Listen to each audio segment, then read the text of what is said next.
Consider this scenario: an immense empire, its reach spanning entire continents, its cities adorned with architecture defying imagination, suddenly ceases to exist, not vanquished by invading armies or slowly eroded by the passage of time, but deliberately obliterated, entombed beneath layers of sediment that swallowed whole civilizations, leaving behind only enigmatic charts and submerged remnants as evidence of a cataclysm that reshaped our world. What entity possessed the power to orchestrate such utter annihilation?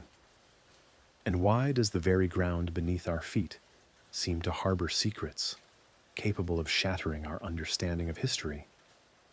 This is the compelling mystery of Tartaria, a name once prominent on ancient maps, only to be expunged as if it had never graced existence.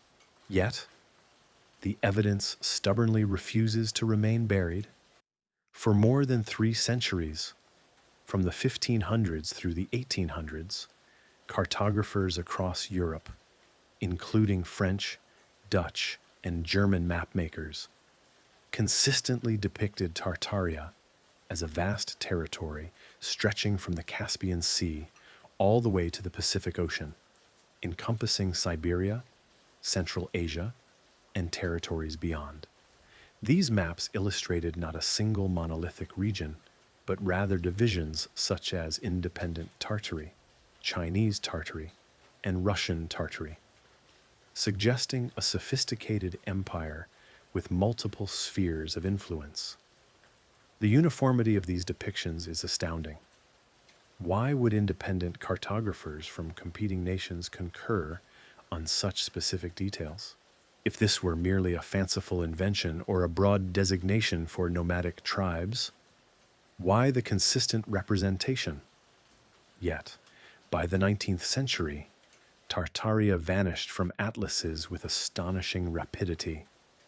Modern educational texts overlook it, dismissing it as a vague descriptor for the steppes inhabited by the horse-riding peoples known as Tartars, of Mongol and Turkic descent. However, this explanation falters upon closer examination. If it simply served as a placeholder for uncharted territories, why the precise geographical boundaries? Why the sudden uniform disappearance, as if a global decree mandated its erasure? Theorists propose the existence of a conspiracy. Powerful organizations, perhaps even burgeoning empires like Russia, expanding into Siberia, may have rebranded these lands, absorbing Tartaria's legacy to conceal something far more significant. At the heart of this vanishing act lies the concept of the Great Mud Flood, a hypothesized global catastrophe that occurred in the 1800s. This event did not inundate the world with water, but rather engulfed it in liquefied earth, burying cities under meters of mud and debris. Envision metropolises flourishing one day, only to fall silent the next, submerged beneath a flowing mire that solidified like concrete, preserving structures below, while the surface was reconstructed atop the buried ruins. Proponents of this theory argue that this was not a gradual subsidence due to urban development, as mainstream historians suggest, involving the paving over of old roads and the elevation of streets for sanitation purposes. Instead, they contend it was a singular devastating event, possibly triggered by seismic activity, atmospheric plasma discharges, or even deliberately engineered cataclysms intended to eradicate evidence of an advanced civilization. Consider the city of Seattle. Its renowned underground passages reveal entire city blocks buried beneath modern streets. The original ground floors of these buildings now serve as basements, with windows at sidewalk level, peering out like relics from a forgotten era. Official narratives attribute this to fires and plumbing failures in the late 1800s. necessitating the construction of elevated roadways. But what accounts for the uniform depth of this burial?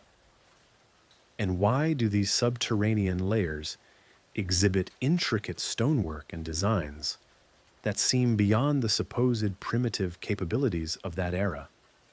Construction workers who have unearthed these features during excavations report precise craftsmanship and ornate facades that strongly suggest the presence of a pre-existing civilization rather than hastily constructed pioneer settlements.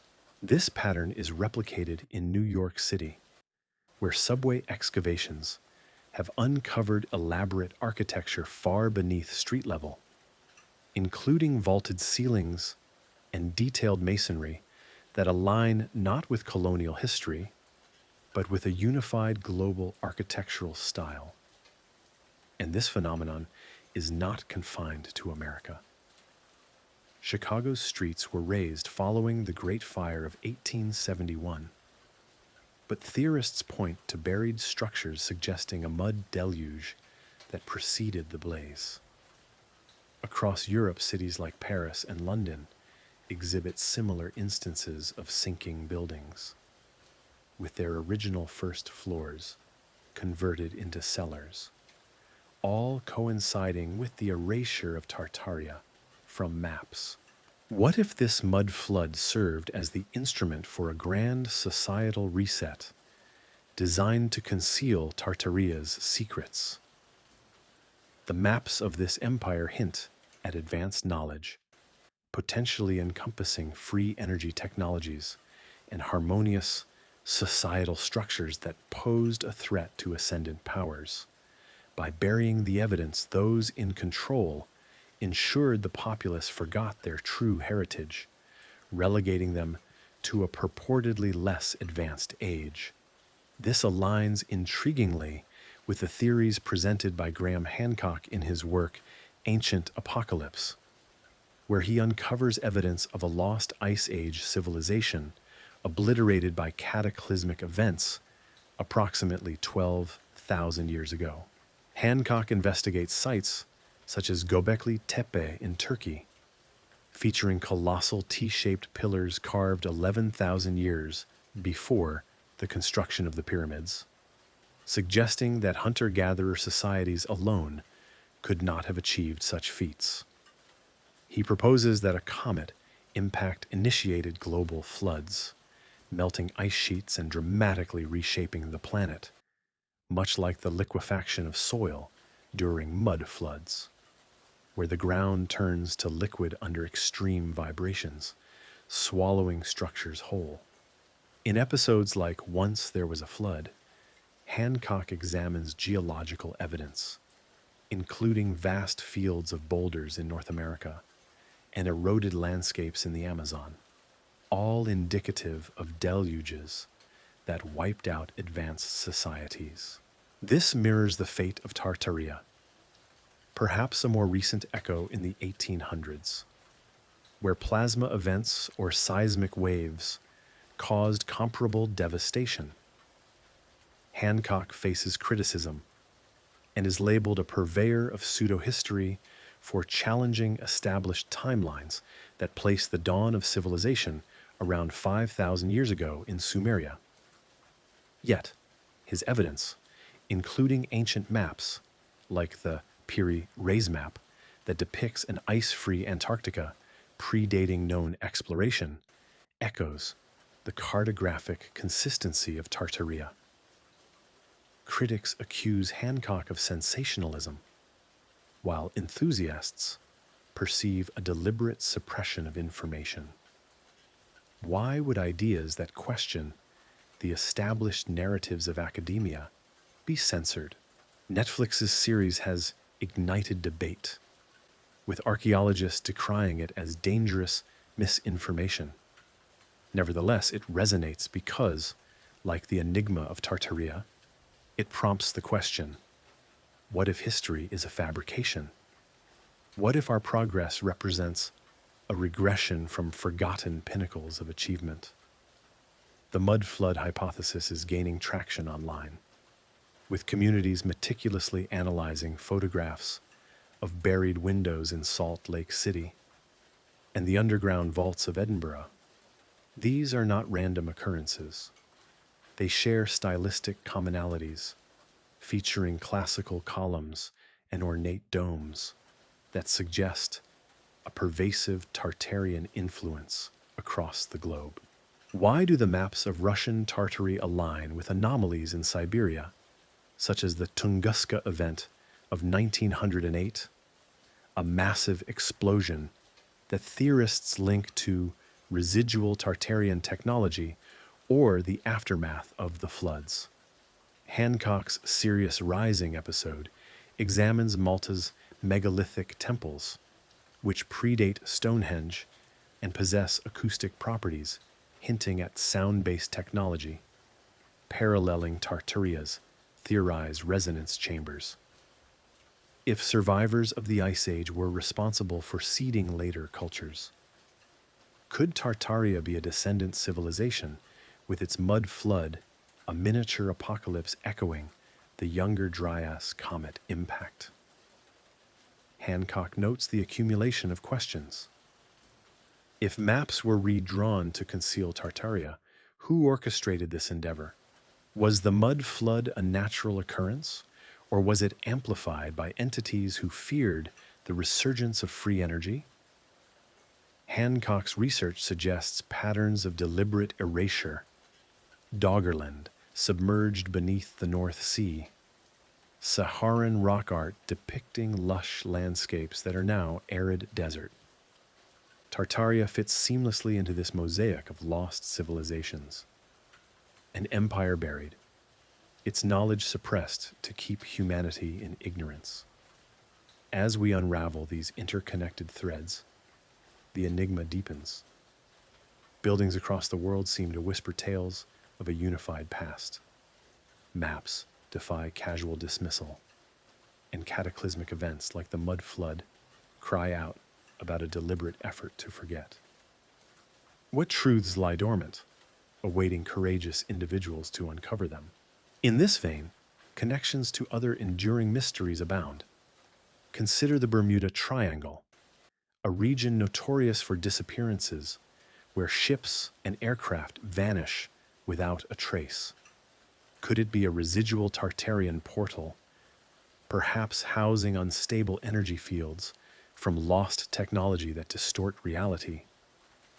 Theorists link it to ancient maps that depict anomalous seas, possibly gateways, that the Tartarians utilized for travel, now malfunctioning in the post-flood era. Crop circles, those intricate patterns appearing in agricultural fields, might represent messages from Tartarian descendants or echoes of their sophisticated geometric knowledge. Star forts, their designs imprinted on the earth, could serve as warnings or blueprints for future revival. The suppression of free energy theories also ties into this narrative. Nikola Tesla's pioneering ideas on wireless power, purportedly inspired by ancient texts, may have originated from Tartarian crystals, capable of harvesting atmospheric energy, knowledge suppressed by industrialists like Edison to maintain control over resources. Theories involving ancient aliens further amplify these possibilities, suggesting extraterrestrial involvement in aiding Tartaria, as hinted at by Hancock's references to celestial knowledge embedded in the alignments of Göbekli Tepe. The Illuminati, a shadowy elite, are rumored to safeguard these secrets, employing periodic resets to maintain global control. The presence of giants plays a significant role in many of these theories. Newspaper reports from the 1800s detail the unearthing of 9-foot skeletons in American burial mounds, remains that were subsequently removed by the Smithsonian Institution.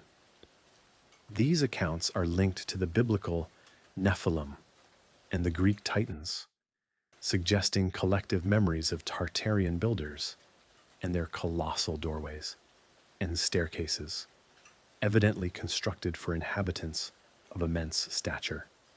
Connections to the legends of Atlantis and Mu are also prevalent. Plato's account of a sunken island and Edgar Cayce's psychic visions of Mu in the Pacific describe them as predecessors to Tartaria, whose advanced technology was inherited and subsequently buried by the mud floods. Hancock's explorations of underwater ruins off the coasts of Japan and Cuba bolster this idea, suggesting cyclical destructions that wiped out advanced civilizations. The framework of 5 distinct eras provides context, highlighting golden ages of spiritual mastery followed by Tartaria's 4th era, characterized by towering structures and airships, ultimately felled by internal infiltration, leading to our current 5th era of disposable consumerism. Why this widespread erasure? The suppression of a society possessing limitless energy would threaten the vested interests of those invested in oil industries. Harmonious cultures challenge established doctrines of division. Maps were redrawn. Floods may have been engineered, and history was meticulously sanitized. Yet remnants of this past persist. Star forts designed to channel energy, buried cathedrals that resonate with specific frequencies. As we delve deeper, more questions arise. Are we the descendants of survivors? Does our very DNA hold the keys to reclaiming lost wisdom? As night deepens, let these enigmas provide solace to your thoughts. What if the rediscovery of Tartaria could redefine humanity? Sleep now, with these whispers of the past. Welcome to Mystery History for Sleep. I am Mr. H. If these narratives captivate your interest, consider subscribing and enabling notifications to ensure you never miss an episode. Your curiosity may well lead to further discoveries. Have you ever found yourself standing beneath the grandeur of an ancient edifice, your gaze drawn upward to doorways that soar 15 feet high?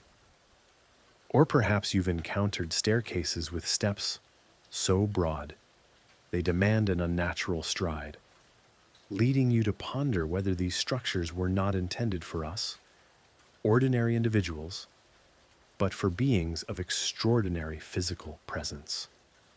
The architecture attributed to what some refer to as the Tartarian legacy presents such anomalies, drawing us into a realm where the boundaries between myth and tangible buried reality blur, inviting us to question whether giants once walked this earth, shaping civilizations with hands capable of manipulating boulders as if they were mere pebbles. Let us embark on a journey through these architectural marvels, beginning with the opulent state capitals and opera houses that grace the landscapes of America and Europe.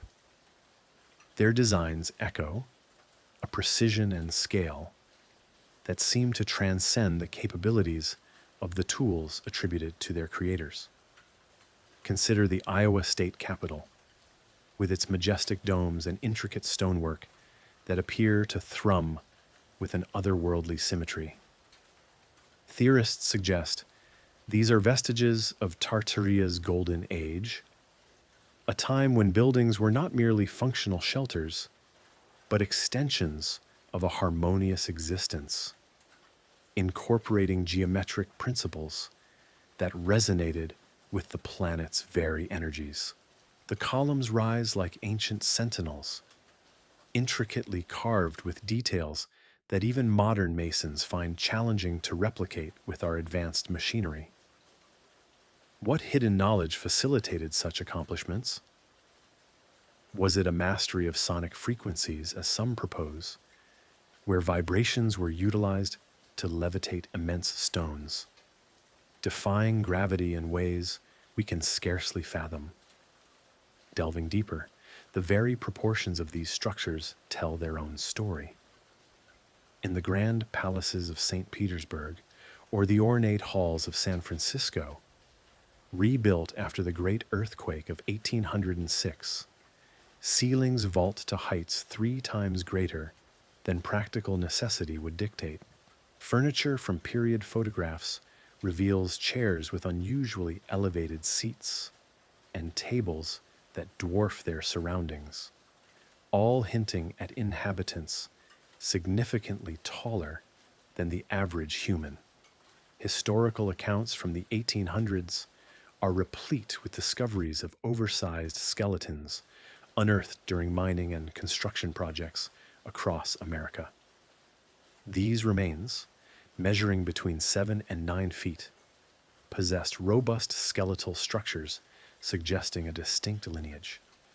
Newspapers of that era, such as those archived in the early records of the Smithsonian, routinely reported these findings, only for the specimens to subsequently disappear into private collections or face outright destruction.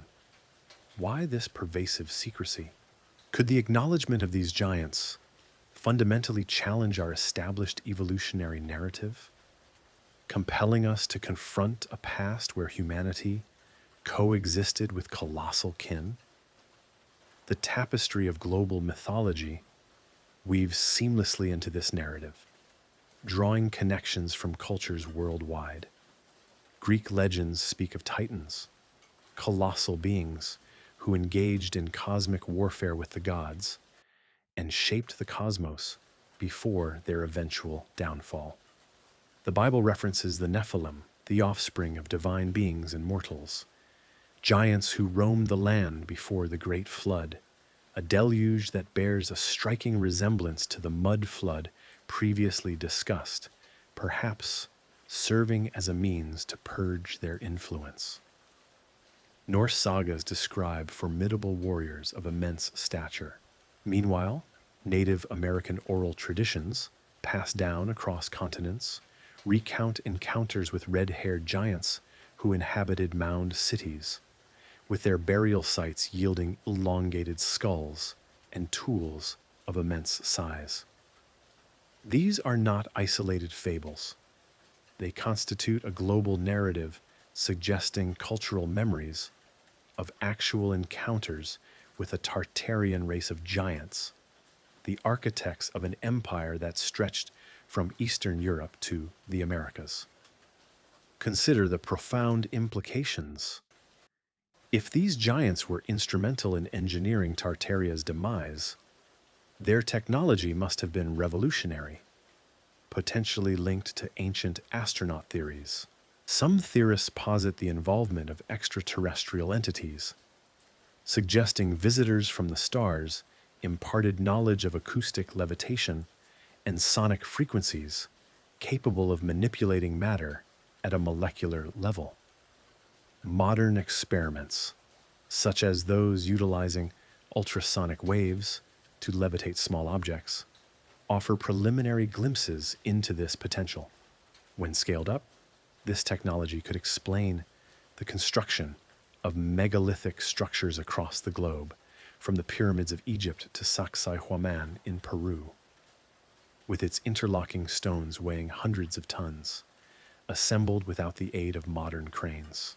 Within the context of Tartaria, star forts, those geometrically precise fortifications scattered across continents, may not have served merely as defensive structures, but rather as energy conduits. Their angles and proportions meticulously designed to harness resonant frequencies, possibly for powering cities or facilitating interstellar communication. However, whispers of doubt inevitably arise as skeptics offer alternative explanations. Grand architecture, they argue, was intended to symbolize power and inspire awe, not to accommodate giants. Doorways were elevated for dramatic effect, and staircases widened for ceremonial processions. The purported skeletons are often misidentified animal remains or exaggerated accounts from an era prone to sensational journalism. The Smithsonian Institution far from being a clandestine repository, openly cataloged its findings, with losses attributed to poor preservation methods rather than deliberate concealment. Yet, these counterarguments only serve to fuel further curiosity. Why do so many accounts, from Victorian newspapers to indigenous lore, exhibit such remarkable consistency? If these narratives are fabricated, what explains the uniform measurements and the shared motifs of giant builders across disparate societies? Pursuing this enigma further, let us examine the acoustic evidence embedded within these structures. Step inside a cathedral or a public hall from the Tartarian era, and you will observe that sound behaves in an unnatural manner. Voices carry with extraordinary clarity and echoes amplify in precise harmonic patterns. Theorists suggest these were resonance chambers meticulously engineered to manipulate frequencies for purposes of healing, energy generation, or even levitation. Modern scientific research lends support to these concepts.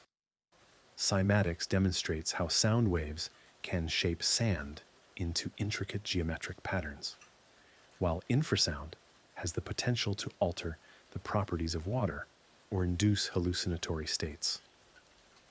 What if the Tartarians, possibly giants with heightened sensory perception, mastered these techniques centuries ago, employing them for construction without the need for brute force? Proponents of ancient astronaut theories extend this idea, suggesting that beings from constellations like Orion or Sirius may have introduced this technology, as depicted in Sumerian cuneiform tablets or Egyptian hieroglyphs, which show elongated figures wielding staffs emanating potent energy. The architectural uniformity observed globally adds further layers of intrigue. From the neoclassical wonders of Chicago to the ornate facades of Moscow, the distinctive style persists. Classical columns, domes mirroring celestial spheres, and stonework executed with mathematical precision are common features. How did geographically dispersed nations achieve such synchronization without the benefit of modern communication methods? Unless, as the prevailing theory suggests, this unity originated from a singular Tartarian source, with giants disseminating knowledge throughout their vast empire. The discovery of buried evidence further supports this hypothesis. During the reconstruction of San Francisco following the earthquake, workers unearthed intact facades beneath the rubble. These structures did not appear shattered by the tremors, but seemed to have been interred long before. Similar discoveries in European excavations have revealed subterranean networks of halls exhibiting features scaled for giants, fueling speculation about underground sanctuaries utilized by these beings during cataclysmic events, thus linking to broader mysteries. The giants are often associated with the lost continents of Atlantis and Mu, where advanced civilizations, possibly of the same lineage, flourished before their submersion. Plato's accounts describe the Atlanteans as tall and technologically superior, their downfall mirroring Tartaria's subsequent reset. Edgar Cayce's psychic readings of Mu portray Pacific giants possessing advanced crystal technology, survivors who subsequently dispersed to establish new civilizations. Hancock's investigations detailed in Ancient Apocalypse reinforce this notion with underwater anomalies observed off Bimini and Yonaguni, resembling harbors apparently constructed by giants and carbon dated to eras predating known history.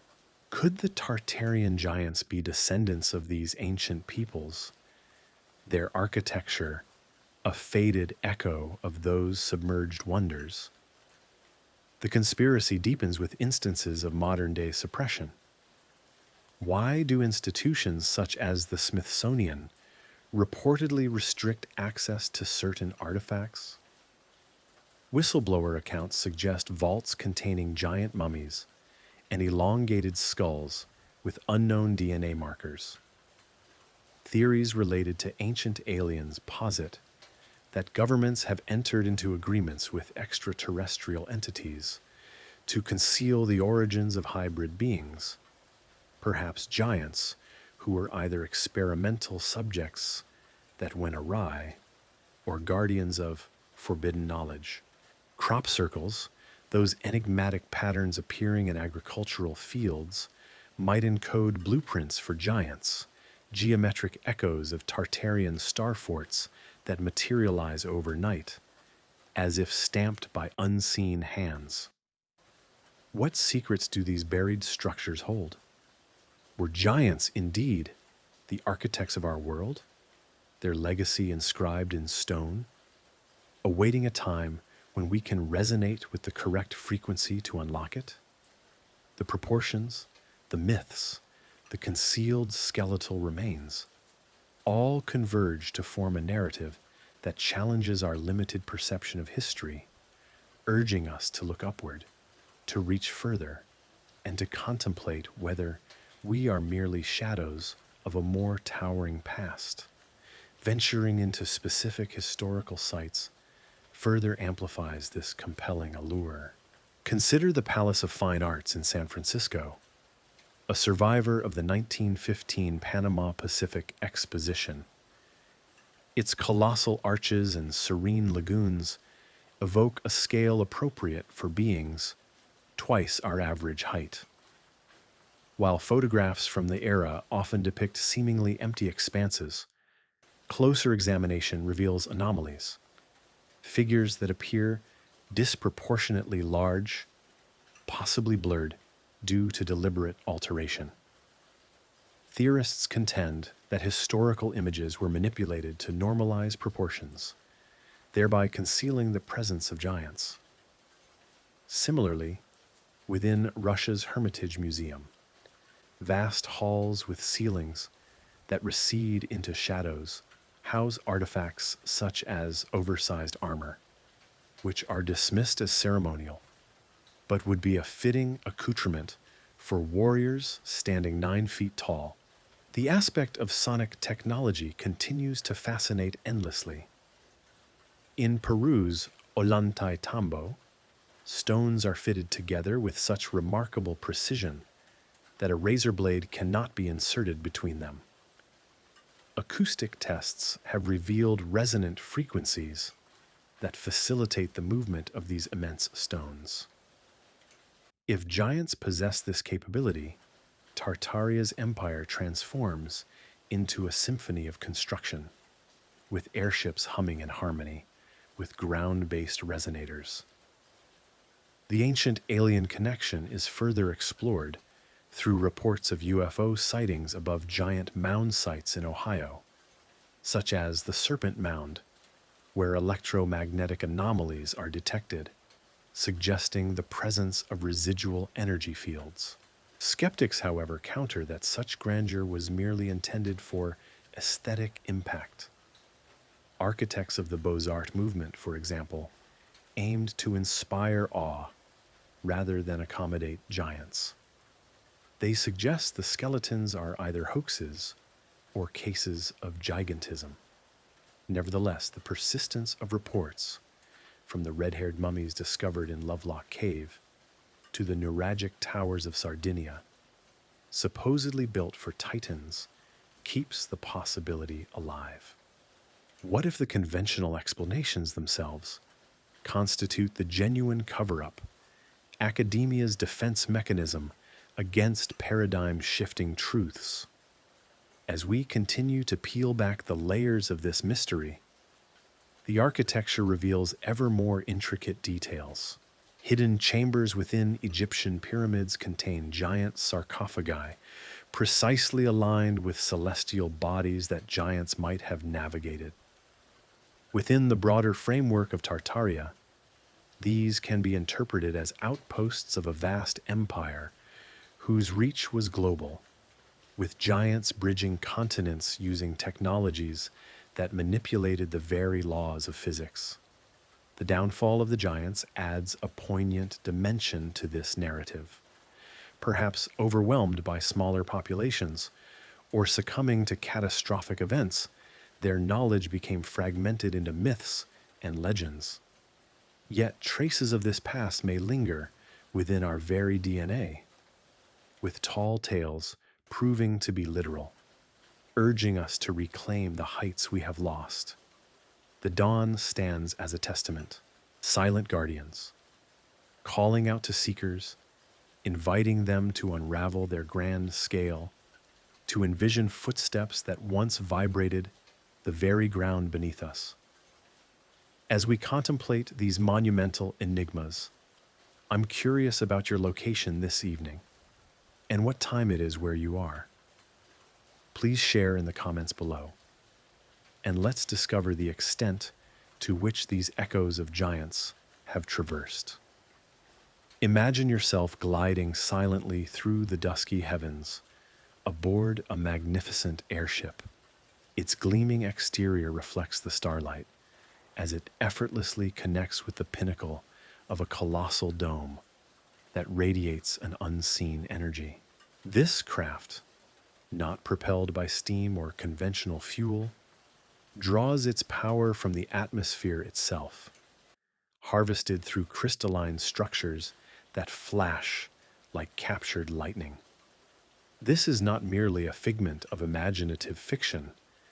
It offers a tantalizing glimpse into the advanced engineering of Tartaria, a civilization where clean energy flowed as freely as water, and fortresses shaped like stars were not designed for conflict, but to harness the universe's fundamental forces, manipulating sound and vibration into instruments capable of altering reality.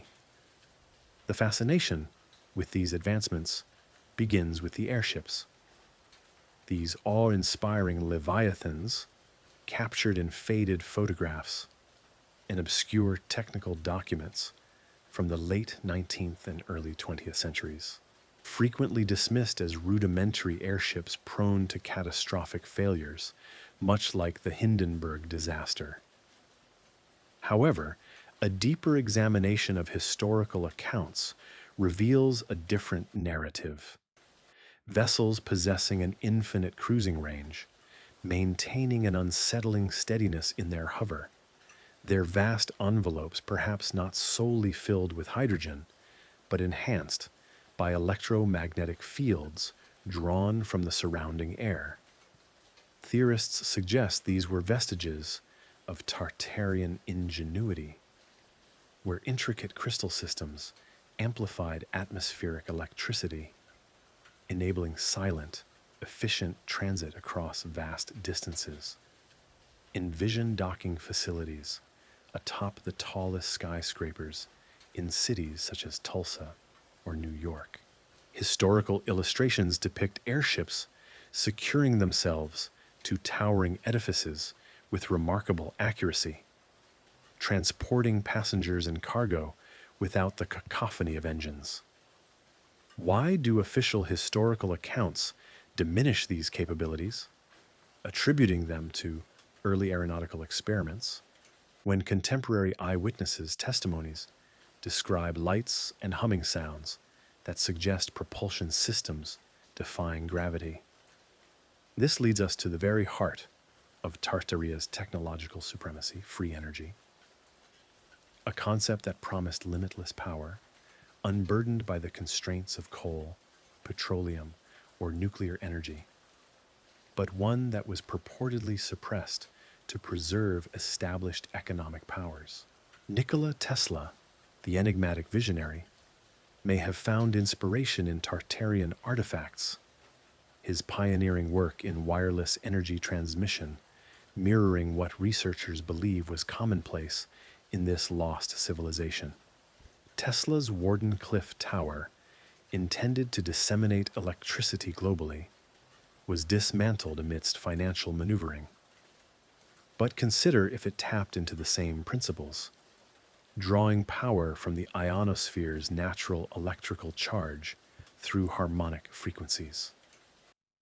The Illuminati, that enigmatic network of influential figures often cited in conspiracy theories, are rumored to have orchestrated this suppression, ensuring that free energy remained hidden, lest it undermine the dominance of industrial magnates such as Rockefeller and Morgan.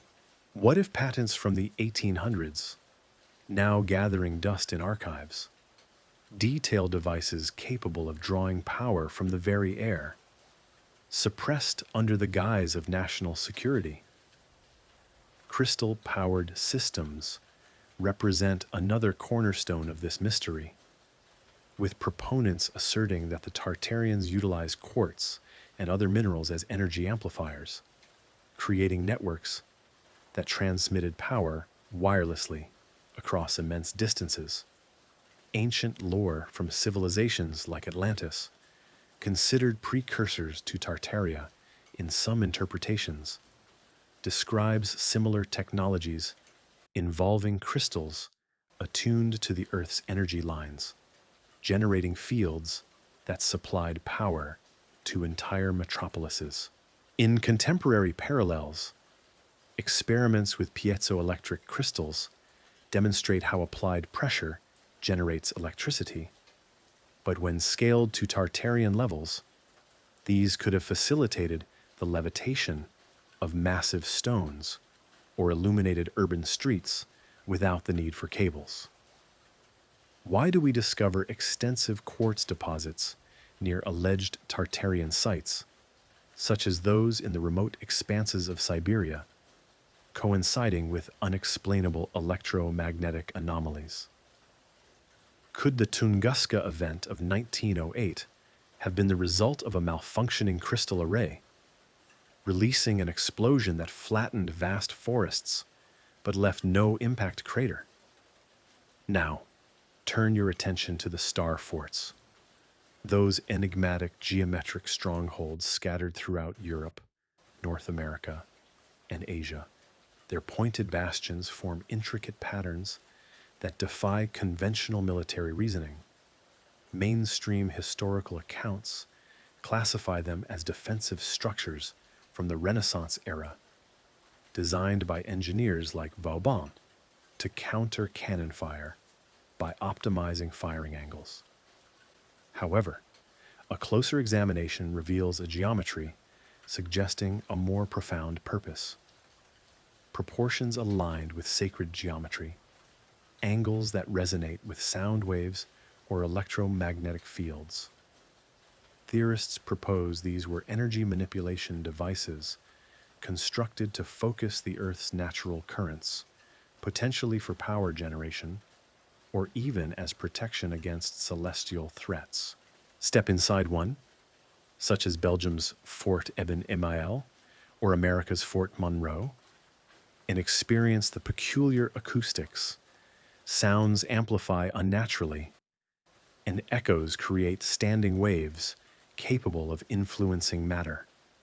The connection to cathedrals further deepens this intrigue, with their vaulted interiors serving as immense resonance chambers. In places like Notre Dame or Washington's National Cathedral, structures exhibiting Tartarian stylistic influences, the architecture enhances frequencies in ways that approach the extraordinary. Your voice carries, reverberates, and at times induces a sense of euphoria or altered consciousness, as if intentionally designed for rituals that harness sound for healing or revitalization. Recent studies in archaeoacoustics reveal how ancient sites, such as Malta's hypogeum, utilize Helmholtz resonance to produce infrasound that affects brainwave activity. What if the Tartarians, masters of this art, employed it not for sermons, but for powering devices, levitating objects, or communicating across vast distances? The concept of a New World Order, a prevalent modern conspiracy theory, is accused of perpetuating the erasure of this knowledge repurposing these forts as tourist attractions while concealing their true functions, possibly still operational in clandestine ways, which might explain unexplained power surges in nearby regions. Consider the implications for our world. If free energy was a reality, why the persistent promotion of fossil fuels?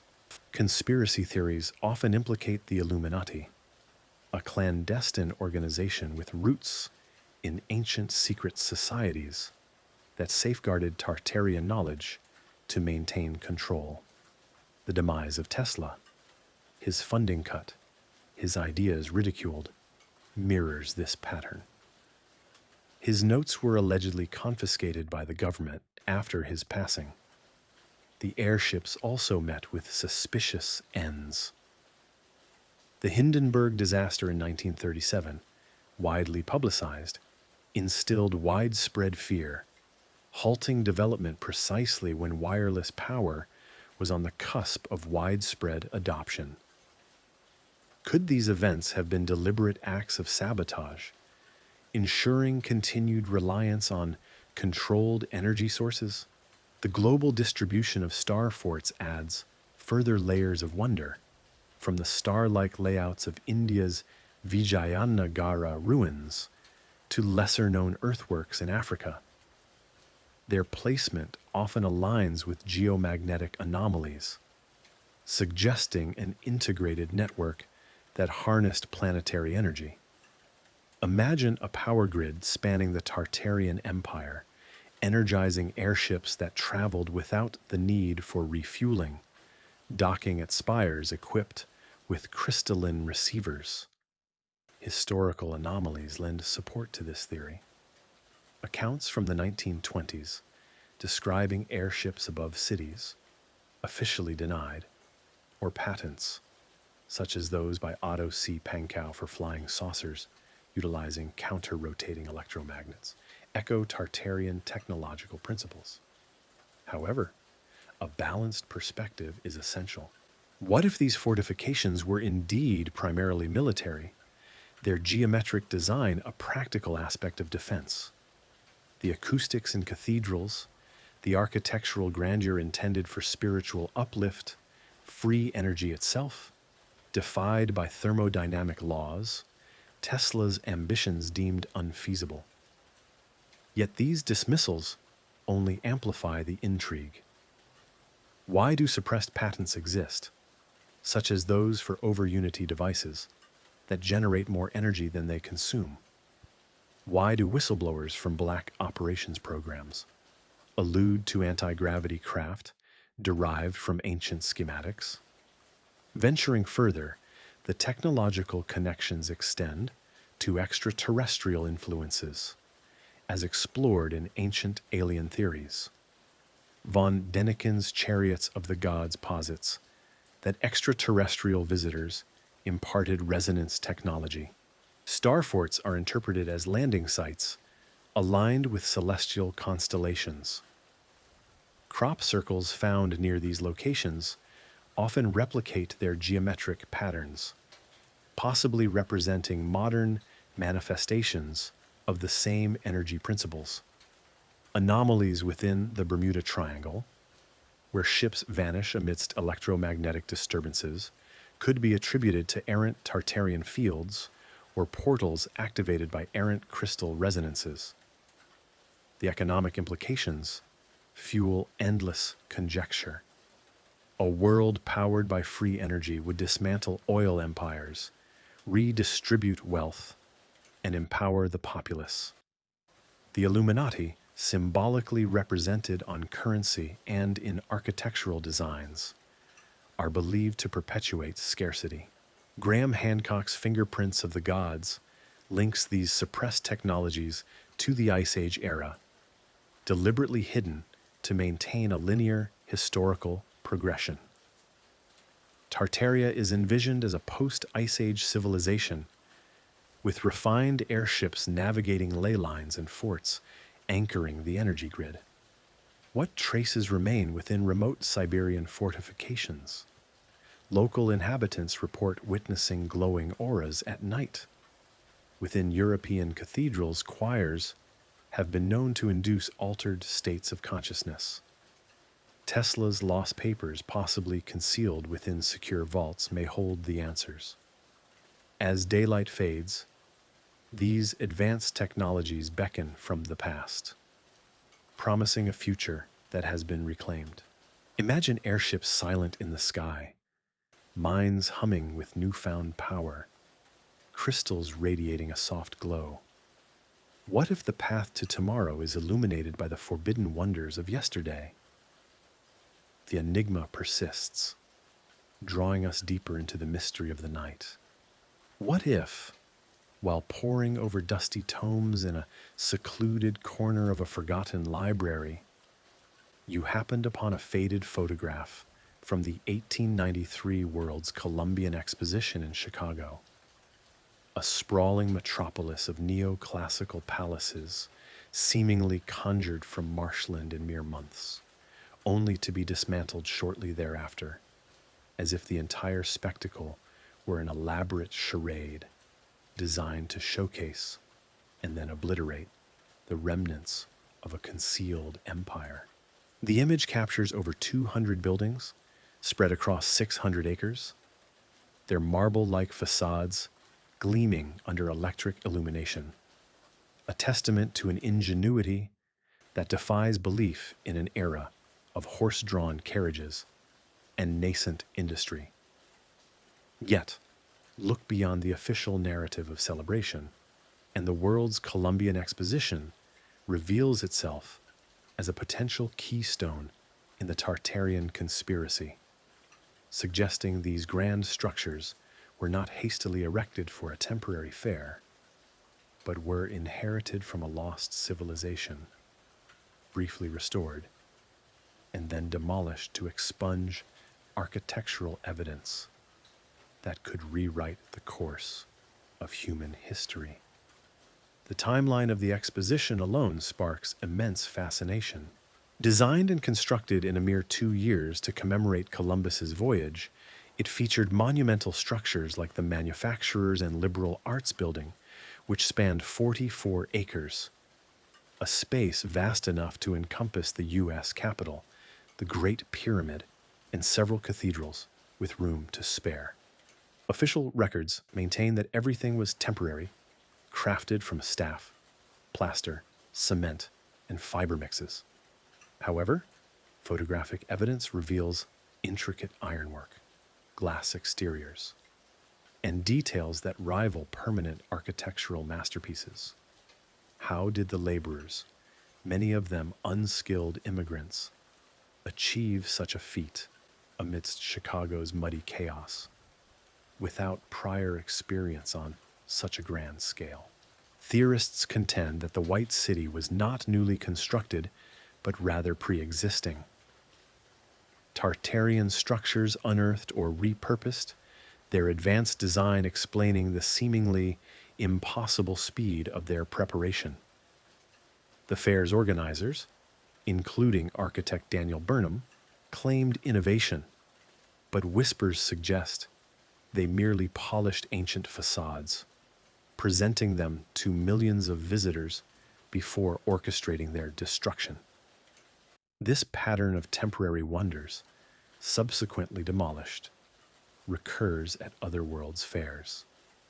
The 1904 Louisiana Purchase Exposition in St. Louis, with its cascading lagoons and palatial structures, or the 1915 Panama Pacific International Exposition in San Francisco, rising phoenix-like from earthquake ruins. Each featured temporary marvels dismantled post-event and rationalized as cost-saving measures. Yet, the thoroughness of the destruction seems suspiciously deliberate, with fires consuming remnants, as in Chicago, where flames ravaged much of the fairgrounds after its closure. Why invest immense fortunes in architectural beauty only to erase it?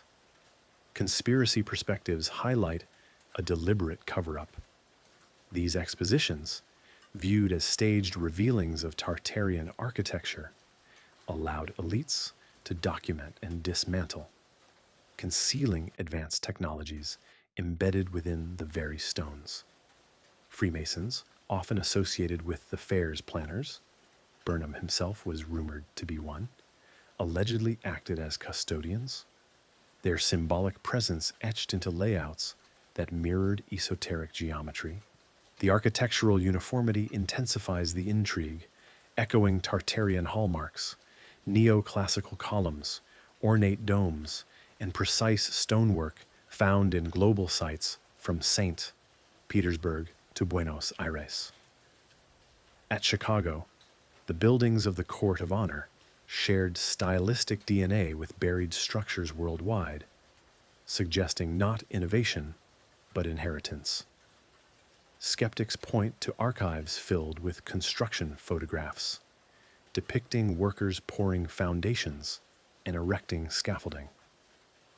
However, theorists argue that many of these images are staged or that crucial phases are missing, as if the core edifices predated the fair itself. As a fascinating detail, the fair introduced the Ferris wheel, a remarkable steel engineering feat. Yet, its designation as a temporary structure belies its robust construction. Why preserve more of the fair's marvels, like the Palace of Fine Arts, the sole surviving structure, now a museum? Delving into Masonic connections adds a layer of shadowy complexity. The fair's dedication ceremonies were imbued with ritualistic grandeur. Burnham's inner circle included prominent Freemasons. Conspiracy theories posit that this brotherhood, as guardians of ancient knowledge, utilized the fairs to document Tartarian remnants before their obliteration, their symbols, pyramids, obelisks, embedded in the layouts, hinting at energy grid configurations. Illuminati affiliations amplified this narrative.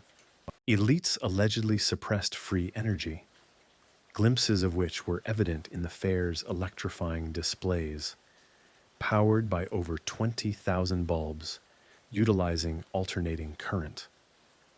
This was likely Tesla's contribution, yet the underlying infrastructure, perhaps Tartarian crystals humming beneath the surface, remains a point of speculation. Ancient alien theories introduce an extraterrestrial dimension. What if the fairs served as a cover for the recovery of alien technology, with buildings acting as reverse-engineered artifacts from star-faring visitors who aided the Tartarians? In the vein of von Däniken's theories, the rapid construction of the White City mirrors, the precision cuts found at Pumapunku, suggesting levitation tools were employed. UFO sightings over the fairgrounds further fuel these connections, perhaps surveillance probes scanning the remnants. The subsequent demolition, theorists argue, was intended to prevent public awareness, akin to the cover-up surrounding the Roswell incident. Nevertheless, the fair's innovations were undeniably captivating. It introduced zippers, Cracker Jack, and even Aunt Jemima syrup, becoming cultural touchstones amidst the architectural splendor. Debunkers emphasize that the staff material was inexpensive, quick-drying, and ideal for temporary structures. Photographic evidence exists in archives, like the Chicago Historical Society, showing dredging operations, transforming the swamps of Jackson Park. The demolition is explained as a practical necessity, with structures becoming unsafe over time and the land being repurposed for parks. However, these explanations struggle to account for the anomalies. Why do some fair photographs depict empty avenues, as if a post-apocalyptic scene, or employ long exposures that blur crowds, suggesting staged emptiness? Online forums buzz with new discoveries, with users dissecting blueprints and noting inconsistencies, such as pre-fair surveys revealing anomalous foundations. TikTok videos zoom in on ornate details, questioning the technological capabilities of the 1890s. Bloomberg articles label it the wildest conspiracy in architectural history. Believers interpret the fairs as mirages concealing a societal reset, with the White City representing survivors of Tartarian destruction. The connections extend further. The Great Chicago Fire of 1871, preceding the fair, conveniently destroyed records that could have shed light on the fair's origins. The St. Louis Exposition featured human zoos, ethical horrors that perhaps served as distractions from the architectural investigations. San Francisco's post-earthquake reconstruction, miraculously rapid and featuring impressive structures, echoes Tartarian resilience. The cover-up appears to deepen with government involvement, with fairs receiving congressional funding and exhibits showcasing global artifacts, such as Egyptian obelisks and Asian pavilions, possibly representing the repatriation of Tartarian plunder. The influence of Freemasons in Washington, D.C. extends to the design of the capital city, mirroring the aesthetic principles of the fair. What remains after the demolition? Scattered relics, such as a Japanese garden in Chicago, and fragments displayed in museums. However, the erasure feels deliberate. Blueprints have vanished, and the accounts of workers have been silenced. Ancient alien theories suggest the fairs might have been used to gauge public reaction to alien-derived technologies, much like Tesla's coils, which are seen as echoes of extraterrestrial gifts. Wander through Jackson Park today. Can you feel the lingering echoes in the wind? Was it merely a fair or a solemn ceremony for a fallen empire? As an interesting fact, the fair's lagoon hosted gondolas from Venice, blending disparate worlds. Yet the true fusion was between Tartaria's past and a fabricated present. Debunkers cite Eric Larson's The Devil in the White City, which chronicles a serial killer operating amidst the splendor. But theorists perceive this as a metaphor for darker forces lurking beneath the surface. Wikipedia dismisses Tartaria as pseudo-history. Nevertheless, online forums are alive with photographic journeys exploring the fair's remaining traces. Numerous videos dissect the events, labeling the fairs as destroyed cities and linking them to millennial reign conspiracies. Documentaries portray believers as architecture enthusiasts disillusioned with modernism. The architecture itself is thought to conceal secrets, perhaps in its symmetries encoding lost mathematical principles, or its domes acting as resonance chambers. The absence of definitive photographs fuels the ongoing debate. Though archives contain thousands of images, crucial perspectives are missing, thus fostering doubt. As curiosity mounts, consider the possibility that the fairs were elaborate cover-ups. What technologies were concealed? Perhaps energy fields within the lagoons, or alien alloys incorporated into the Ferris wheel. The glow of the White City was not solely from its electric bulbs, but possibly from residual Tartarian power sources. The enigma endures. Chicago's fair, a brilliance extinguished, leaves behind questions that glow in the darkness. What blueprints lie buried, awaiting discovery to illuminate hidden histories? The architecture whispers, urging us to delve deeper into the fleeting glory of the fair. If these mysteries of lost grandeur ignite your curiosity, consider subscribing to Mystery History for Sleep and activating the notification bell to ensure you don't miss any new narratives. We would be delighted to have you join us for the next unraveling. Let us explore the shadows of the 1800s, a century marked by devastating fires that consumed entire cities, earthquakes that fractured the earth, and pandemics that claimed millions of lives, events typically chronicled as isolated tragedies.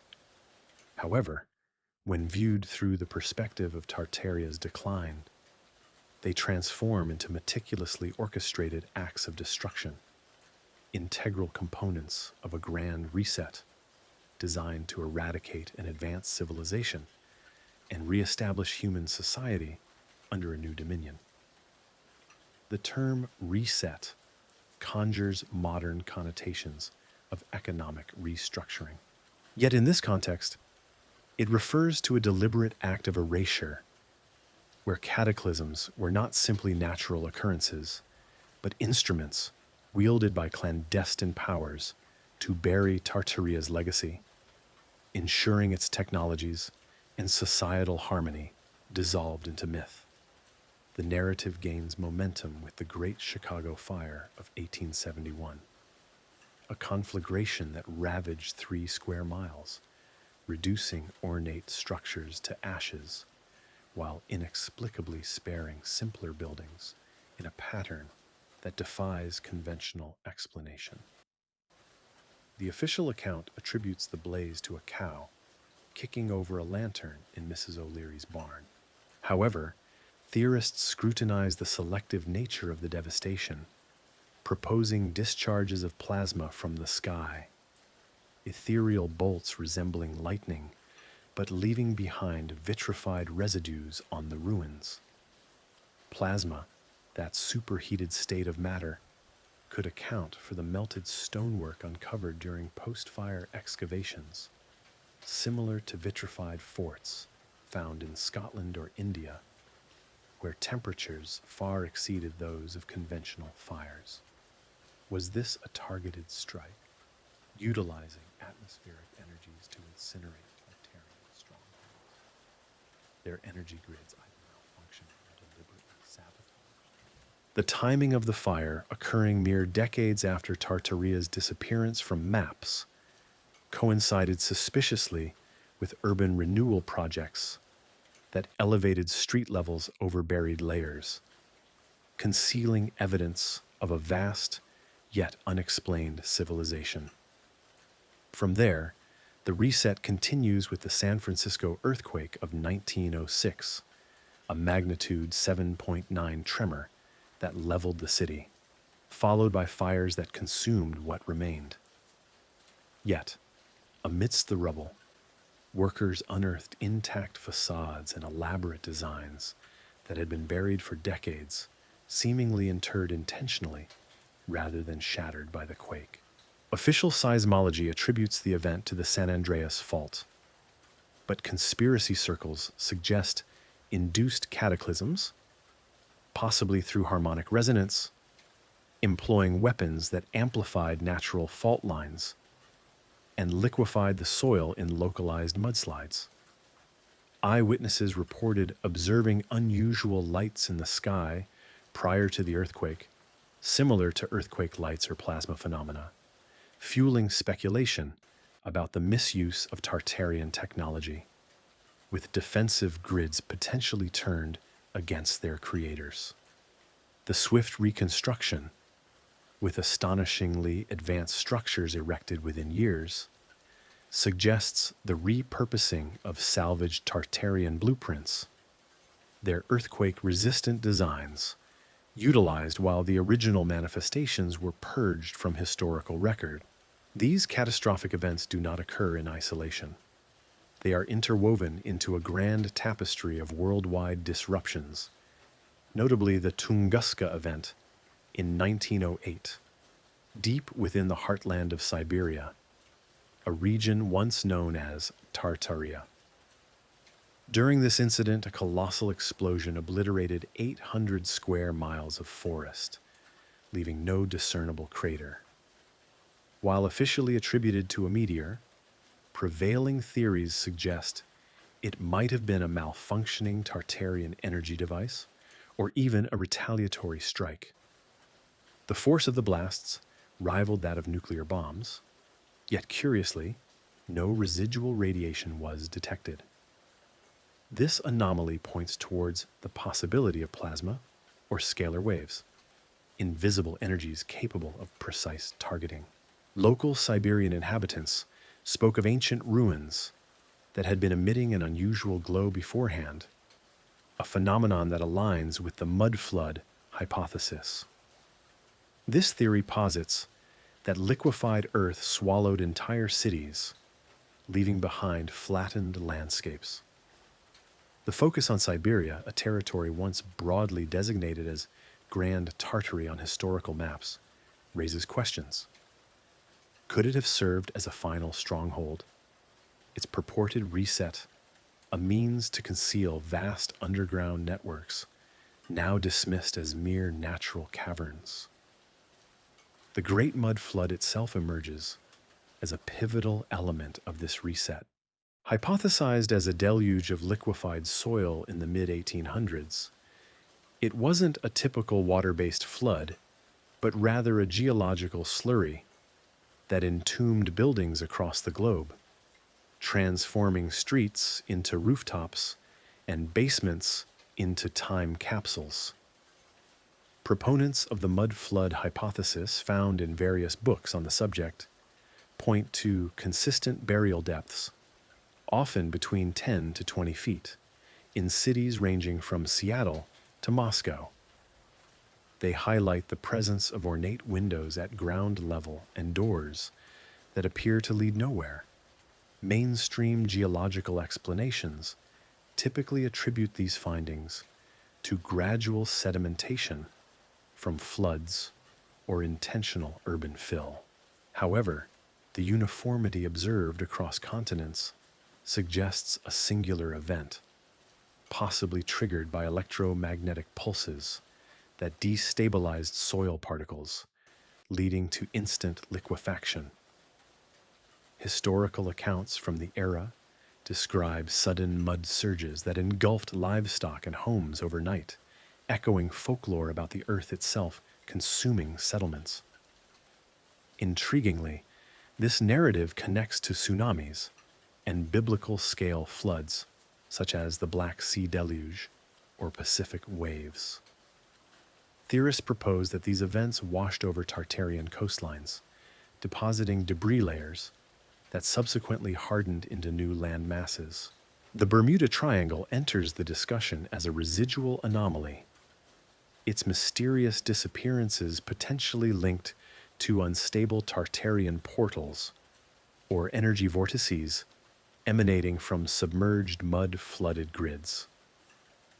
These phenomena are believed to distort space-time, vanishing vessels within electromagnetic fogs. Sailor logs from the 1800s mention glowing waters and compass malfunctions in this region, mirroring plasma sightings observed prior to these historical resets. Could these be remnants of malfunctioning defensive technologies, linking oceanic resets to terrestrial mud floods? The conspiracy theory gains momentum as it incorporates world wars as elaborate cover-ups.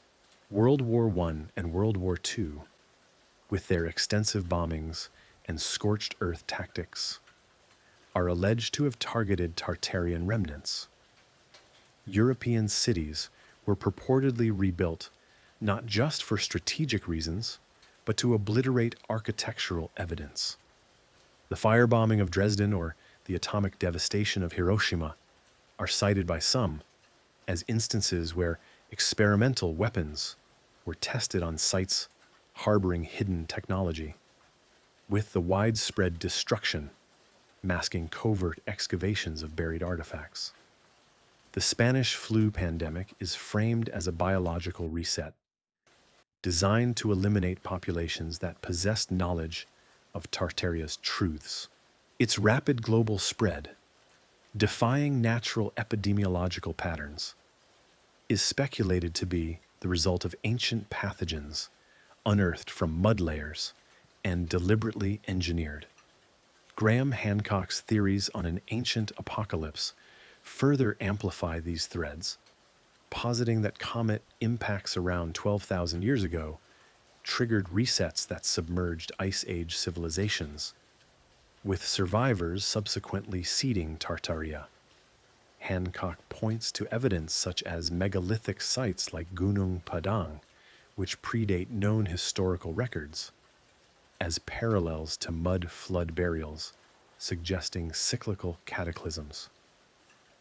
While his critics dismiss his work as pseudo-history, believers perceive patterns of ancient destruction and potential intervention. The mud floods are seen as localized apocalypses, and the plasma phenomena, whether from comets or man-made sources, are interpreted as mimicking ancient strikes. Ancient alien theories introduce extraterrestrial motives, suggesting visitors who engineered resets to guide human evolution and ultimately orchestrate Tartaria's downfall through galactic intervention. Modern parallels are equally intriguing.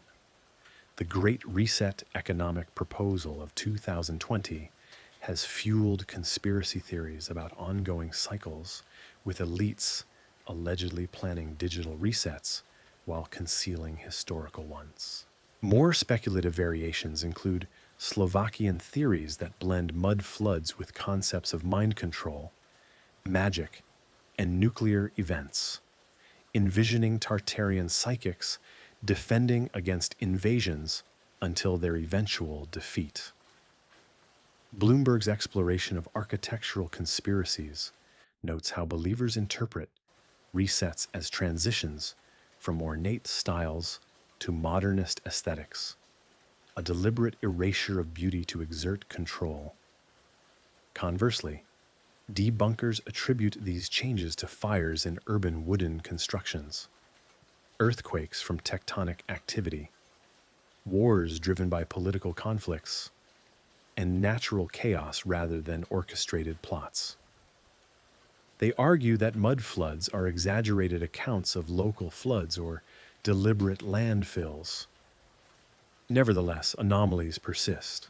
Why do sites associated with these alleged resets exhibit vitrified soil, similar to that found at Mohenjo-Daro, which is sometimes linked to ancient nuclear ruins? Why do pandemics seem to coincide with significant archaeological digs? Wander through a historic district scarred by fire. Can you feel the subtle hum beneath your feet? Is it the rumble of traffic or the stirring of buried energies? These resets appear to recycle history, but the whispers of survivors endure in folklore, urging us to question whether the next cataclysm looms, or if deciphering these echoes can unlock the means of prevention. Plasma-filled skies, mud tsunamis, the veils of war, all are fragments of a puzzle depicting engineered oblivion, with Tartaria's reset serving as a stark warning of our own inherent vulnerability. What forgotten artifacts lie dormant beneath your feet, silent sentinels of storms long past? Envision a submerged continent, its crystalline spires piercing the ocean's depths, their ethereal glow illuminating underwater gardens where beings of luminous wisdom harnessed tidal forces for perpetual energy. But then, cataclysmic waves engulfed it all, scattering survivors across the globe to establish new empires, their knowledge fragmenting into whispers carried on the wind. This vision of Mu, the legendary motherland of humanity, often referred to as the cradle predating even Atlantis, beckons us to trace its ethereal threads back to Tartaria. It suggests not isolated myths, but a connected chain of civilizations, each building upon the ruins of its predecessor, their shared secrets deliberately obscured by time and intentional obscurity. Mu, first brought to prominence by the 19th century occultist James Churchward through ancient tablets he claimed to decipher in India, emerges as a Pacific paradise, predating known history by tens of thousands of years. It was a land of advanced harmony, where telepathy and levitation were commonplace. Pyramids served as energy beacons, and society flourished in a state of perpetual peace. Churchward's accounts described Mu as spanning from Easter Island to the Marquesas Islands. Its inhabitants are said to have colonized the world before a pole shift and volcanic upheaval led to its sinking. Survivors are believed to have fled to locations such as Peru, Egypt, and what would later become Tartaria's domain. The intrigue deepens when examining the parallels. Mu's crystal technology mirrors Tartaria's hypothesized atmospheric energy harvesting. Both civilizations are alleged to have mastered free energy sources that defied scarcity, and their downfall is linked to geological upheavals, echoing the liquefaction horrors of the mud floods. Churchward's accounts, dismissed by scholars as fabrications inspired by Mayan glyphs and Hindu mysticism, are experiencing a revival in conspiracy circles, connecting Mu to Lemuria, a hypothetical landmass proposed by 19th century biologists to explain similarities in fauna across the Indian and Pacific Oceans. Lemuria, reimagined by theosophists like Helena Blavatsky as a spiritual haven for root races, merges with Mu in narratives of ancient matriarchal societies whose descendants established Atlantis in the Atlantic before its own submersion around 12,000 years ago, as chronicled by Plato in Timaeus and Critias. Plato's narrative, drawn from Egyptian priests, depicts Atlantis as a formidable naval power with concentric rings of land and water, advanced metallurgy, and a hubris that invited divine retribution through earthquakes and floods. But what if Atlantis was not the conclusion, but a transitional phase with its refugees establishing it, and then Atlantean survivors migrating eastward to seed Tartaria? These connections spark endless speculation. Tartaria's vast Asian territory, once mapped as extending from Siberia to the Pacific, aligns with Mu's eastern peripheries, where survivors might have integrated with indigenous populations, erecting star forts as echoes of Mu's geometric energy grids. Edgar Cayce, the sleeping prophet, channeled visions of Mu's destruction occurring around 50,000 years before Christ.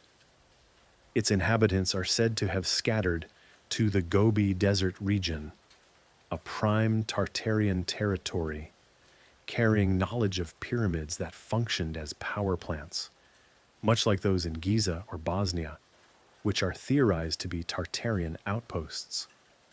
Cayce's Atlantis, which sank 10,000 years before Christ, led to waves of immigrants to Yucatan and Europe. However, some narratives merge these timelines, proposing Tartaria as a post-Atlantean federation, blending Mu's spiritual technology with Atlantean engineering. This fusion fuels theories of a unified ancient network where crop circles, those enigmatic agrarian artworks appearing overnight in fields worldwide, serve as messages from Mu or Atlantean descendants embedded within Tartaria's lineage. Often, geometric replicas of star forts or pyramid alignments, these formations exhibit plasma-like burns and node elongations inexplicable by human hoaxes, suggesting electromagnetic imprints from lost devices. In Wiltshire, England, near ancient megaliths, crop circles mimic the rings of Atlantis. In Siberia, patterns evoke Mu's solar symbols. Enthusiasts of ancient alien theories, such as those featured in Giorgio Tsoukalos's documentaries, posit extraterrestrials as the common thread. Visitors who gifted anti-gravity technology to Mu refined it in Atlantis and then guarded it in Tartaria until resets scattered this wisdom. Plato's accounts, potentially censored or allegorized to conceal truths, resonate with Tartaria's obscured map records. Both civilizations were allegedly scrubbed from historical records, their advanced navies and architectures reduced to mere fables. Egyptian priests told Solon of Atlantis' war with Athens 9,000 years prior. However, timeline shifts in conspiracy theories might have compressed these events, perhaps through revisions by the Church, as seen in Anatoly Fomenko's New Chronology, which compresses history and links Tartaria to medieval chronicles, echoing Mu's vastness. The Catholic Church, accused in videos like Tartaria, Dinda, EST of fabricating centuries to control narratives, might have suppressed Mu and Atlantis tales to centralize biblical origins, demonizing pagan mothers as a heretical. Survivor sagas add poignant layers. Mu refugees are said to have reached Mount Shasta in California, where underground cities are believed to persist, with Lemurian crystals humming within caverns. Tartaria, as a vast empire, could have housed similar enclaves in Siberia, explaining shamanic traditions involving spirit worlds and energy manipulation. The Peruvian Inca, with their cyclopean walls at Sacsayhuaman, claim descent from solar deities. The Movians, whose gold-sheathed temples resemble Atlantean orichalcum, align with these narratives. Graham Hancock's explorations in the Americas before the Clovis era uncovered sites with Atlantean echoes, suggesting transoceanic voyages predating Columbus, perhaps undertaken by Tartarian fleets navigating post-Mu migration routes. The Tartarian tablets of Romania, clay artifacts dating back to 5300 BC with proto-writing, hint at pre-Sumerian scripts, potentially movie and relics washed ashore in Europe.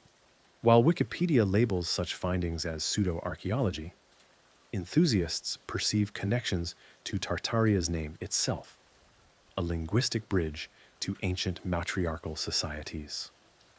Corroborating threads ponder other grand lost civilizations, Hyperborea in the Arctic, Shambhala in Tibet, all potentially offshoots of Mu, their free energy suppressed by modern cabals fearing societal upheaval. Reddit debates rage. Does Atlantis conflict with Tartaria, or do they merge in alternate timelines? Some speculate about quantum overlaps, where cataclysms like pole shifts blend realities, with Mu's sinking giving rise to Atlantis, and its subsequent fall spawning Tartaria. Rumble videos explore mud floods as echoes of Mu's volcanic activity, with liquefied earth engulfing empires in cyclical patterns. YouTube channels delve into the truths behind these lost lands, noting recurring similarities. Advanced harmony, sudden disappearances, and survivor diaspora seeding myths. Historical blindness dismisses Tartaria as a fabrication, a lost empire born from cartographic misunderstandings. Yet even skeptics acknowledge its allure. Why do global legends converge on sunken motherlands? All these details are profoundly interesting. Tartaria's historical omission parallels Atlantis' transition from historical fact to mythical fiction.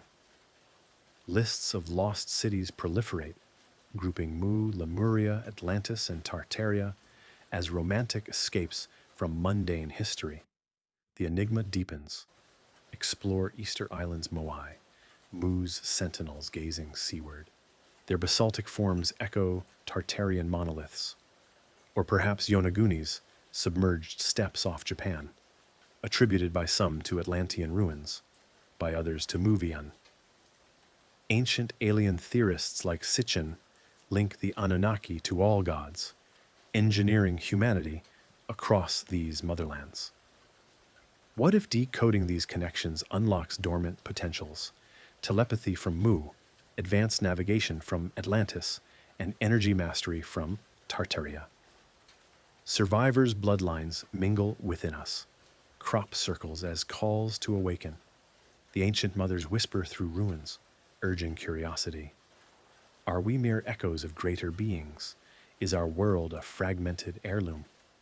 Pole shifts loom in prophecies. Kaisei foretold California's sinking, mirroring Mu's fate. Trace Tartarian maps to discover hidden hubs. These motherlands birthed us. Their secrets are seeding untold futures. What legacies await rediscovery, bridging lost eras to our own? The puzzle invites assembly, its pieces scattered like a diaspora, beckoning us to piece them together in the quiet hours. In the hushed annals of biblical prophecy, two names resonate like thunder across desolate plains: Gog and Magog, harbingers of apocalyptic chaos, tribes destined to unleash hordes upon the world in a final cataclysmic surge. But what if these are not mere allegories of distant barbarians, but veiled references to a tangible force that once clashed with Tartaria's grandeur, invading through shimmering portals that bent the very fabric of reality?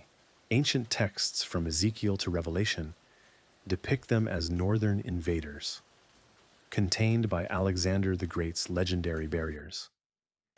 Yet modern conspiracies reframe them as demonic entities or alien overlords, their realm overlapping with the vast expanses of Siberia, the heartland of the erased Tartarian Empire, where UFO sightings flicker like spectral warnings. And the 2014 Sochi Olympic ceremony allegedly encoded their triumph in symbolic spectacle. Biblical scholars have long debated the identity of Gog and Magog. Ezekiel 38 describes Gog as a prince of Meshech and Tubal, leading armies from the far north to assail Israel, a vision of end times Armageddon, where fire descends from heaven.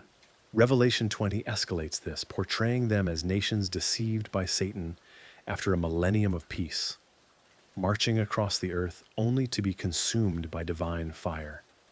Islamic traditions in the Quran's Al-Kahf echo this, with Du al-Qarnayn, often equated with Alexander, erecting an iron and copper wall to contain Yajuj and Majuj, Gog and Magog, savage tribes who tunnel to escape before the final judgment. Medieval maps, such as the 1375 Catalan Atlas, place them in Asia's wilds, lands labeled Tartaria, where nomadic hordes dwelled beyond civilized reach. However, conspiracy theorists transform this into a literal invasion narrative. Gog and Magog are seen as Tartaria's nemesis, a malevolent coalition, perhaps demonic hybrids or extraterrestrial proxies, that infiltrated and dismantled the empire from within, using portals as gateways for their assault. The allure intensifies when these prophecies are overlaid onto Tartaria's mapped territories. 17th century charts, like the 1684 map by Giacomo Cantelli da Vignola, explicitly mark Gog and Magog within Great Tartary's borders, nestled between the Black and Caspian Seas, regions historically linked to the Khazars and Scythians, peoples some associate with biblical lost tribes. Posts on platforms like X highlight these cartographic clues, suggesting Tartaria itself embodied Gog and Magog, a biblical evil empire erased by victors who rewrote history to cast it as the antagonist in end times law. One user shares a 1684 map enlargement pinpointing Gog and Magog in Siberian expanses, complete with grave sites of Tartarian kings, implying a royal lineage demonized as apocalyptic foes. Another connects it to the Tunguska event of 1908, a massive Siberian explosion that flattened forests, possibly the final strike against Tartarian remnants. An energy weapon, blast mistaken for a meteor. Could these tribes represent Tartaria's diverse ethnic groups? Turks, Mongols, Tatars, branded as satanic hordes by conquering narratives, their advanced society recast as biblical villains. This demonic framing spirals into extraterrestrial territories, where Gog and Magog morph into alien invaders breaching portals. Stargate-like gateways, theorized in ancient myths and modern pseudoscience. The Iraqi Stargate conspiracy, popularized in the early 2000s, claims Saddam Hussein unearthed a portal in Ur's ziggurat, a device for interdimensional travel, guarded by Anunnaki gods, prompting the US invasion to seize it. Similarly, Sri Lanka's Ritigala features a stone stargate with a chart interpreted as a code for unlocking cosmic doors, its symbols aligning with global ley lines. In Tartaria's saga, these portals become invasion points. Gog and Magog are seen as otherworldly forces slipping through rifts in Siberia, where UFO sightings abound. Reports from the 2010 decade describe orbs and disks over Lake Baikal, ancient Tartarian territory, with locals recounting metallic hums and vanishing craft, echoes of demonic incursions or alien beachheads. TikTok videos amplify this, linking Siberian anomalies to Tartarian defenses breached by portal technology, perhaps stargates like those in the SG-1 mythology, where wormholes connect galaxies. The 2014 Sochi Olympics opening ceremony catapults this into contemporary intrigue.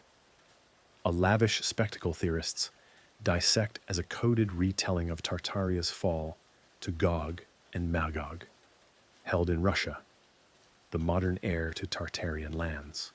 The ceremony featured floating structures morphing into rings, one famously malfunctioning. This is interpreted as a deliberate portal glitch, symbolizing breached gateways. Sequences depicted a harmonious city threatened by dark forces emerging from voids, triumphant at first but ultimately overwhelmed, mirroring Tartaria's initial victories against external threats before succumbing to internal corruption. Russian television downplayed the ring failure, fueling cover-up claims. While events like the Sochi Olympics controversies, doping scandals, and anti-gay laws distracted from the alleged subtext, Putin-era nods to suppressed history are noted. Exposés link this to biblical prophecies, suggesting Sochi's Black Sea proximity, near Gog and Magog's mapped zones, encoded a ritualistic reveal. Was the ceremony a Freemasonic or Illuminati pageant? Portals symbolized in floating snowflakes, demonic forces as invading athletes. Siberian UFOs intensify the portal mystique. The 1986 Dalnogorsk incident involved a spherical object crash, leaving exotic alloys and analyzed as non-terrestrial near Tartarian map edges. Recent TikToks show alien craft over Siberian lakes, tying into ancient stargates like Iraq's, where Sumerian lore of Anunnaki gods, perhaps Gog and Magog's true form, descended through gates. Theories blend demons and aliens, with Revelation's deceptive nations becoming hybrid entities, their portals unleashing them upon Tartaria, their infiltration causing societal decay before physical assaults. Medium articles speculate Tartaria as the millennial kingdom, Gog and Magog's post-Armageddon assault aligning with mud floods and resets, a fantastical interpretation. While Gog and Magog might be symbolic foes like the Scythians, anomalies persist. Why do 1684 maps label them within Tartary? noting grave sites of kings. Some users share Catalan Atlas details, portraying them as Tartarian cannibals, walled off by Alexander's gates as portal seals. YouTube videos like Tartaria Gog and Magog explore biblical ties, suggesting Tartaria as a Christian kingdom felled by satanic hordes.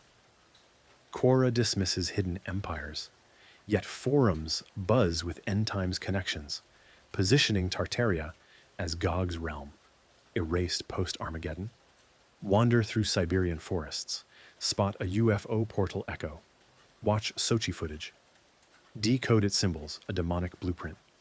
Ancient stargates in Egypt or Peru mirror this. Cosmic doors, Tartarians guarded until overrun. Demons or aliens, Gog and Magog embody the archetype of invasion. Their portals are rifts in reality's veil. What if Siberia's skies hold the keys, with sightings serving as harbingers of returning forces? The prophecy unfolds. Tartaria's fall, a cautionary prelude. Portals whisper of realms beyond, forces lurking in nightly embraces. Ponder this. Are we next in their path? Or are we the heirs destined to seal the gates anew? The enigma pulses, drawing souls to the threshold. If these cosmic riddles intrigue you, please leave a like or share your thoughts in the comments. I would love to hear what mysteries keep you awake at night. For additional content, subscribe and activate notifications to join us for the next segment.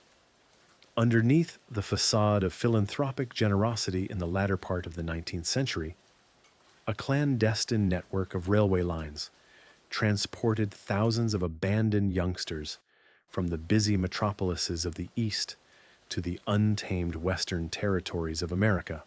This initiative, celebrated as a breakthrough in social welfare, was nevertheless veiled in mysteries that struck at the core of Tartaria's purported lost civilization. These orphan trains, operational between 1854 and 1929, under the auspices of entities such as the Children's Aid Society and the New York Foundling Hospital, relocated an estimated 250,000 children. Many of these children were absorbed into adoptive families with minimal record keeping, thereby fueling contemporary theories suggesting this was not merely a philanthropic endeavor, but a deliberate resettlement scheme intended to repopulate areas affected by a global reset that had drastically diminished Tartaria's population. The sheer magnitude of this operation is where the intrigue begins. Why the necessity to transfer so many young individuals westward, often without parental consent or thorough background checks, unless it was to fill vast expanses of land rendered desolate by catastrophic events such as mudflows or plasma phenomena?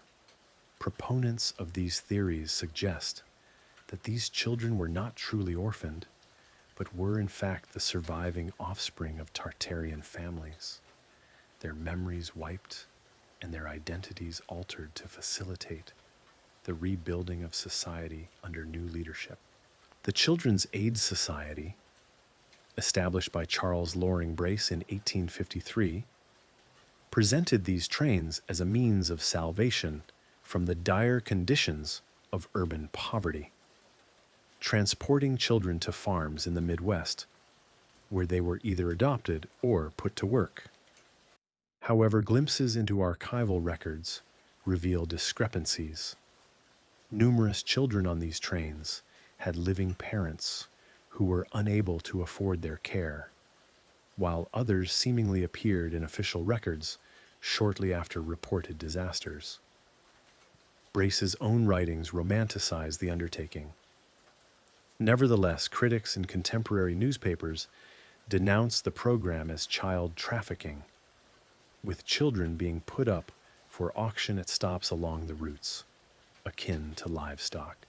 Within the context of Tartarian law, this connects to the aftermath of the mud floods, which left numerous grand cities depopulated and their advanced architectural structures standing vacant, necessitating new inhabitants to occupy and conceal the vestiges of the previous world. Why else the urgency to disperse the youth of the East, many of whom were the children of immigrants, into the heartland regions where unexplained Tartarian structures loomed? Secret societies are interwoven into this historical narrative, none more enigmatic than the Independent Order of Odd Fellows, a fraternal organization that emerged in the early 19th century. Their lodges, established in towns supposedly founded after the reset, had stated missions to visit the sick, alleviate the suffering of the distressed, ensure the proper burial of the dead, and provide education for orphans. The Oddfellows operated numerous orphanages across the landscape, housing foundlings amidst symbols of three links, representing friendship, love, and truth. However, conspiracy theories posit that they were operatives of the reset, responsible for gathering Tartarian survivors, particularly children, to indoctrinate them into a new societal order.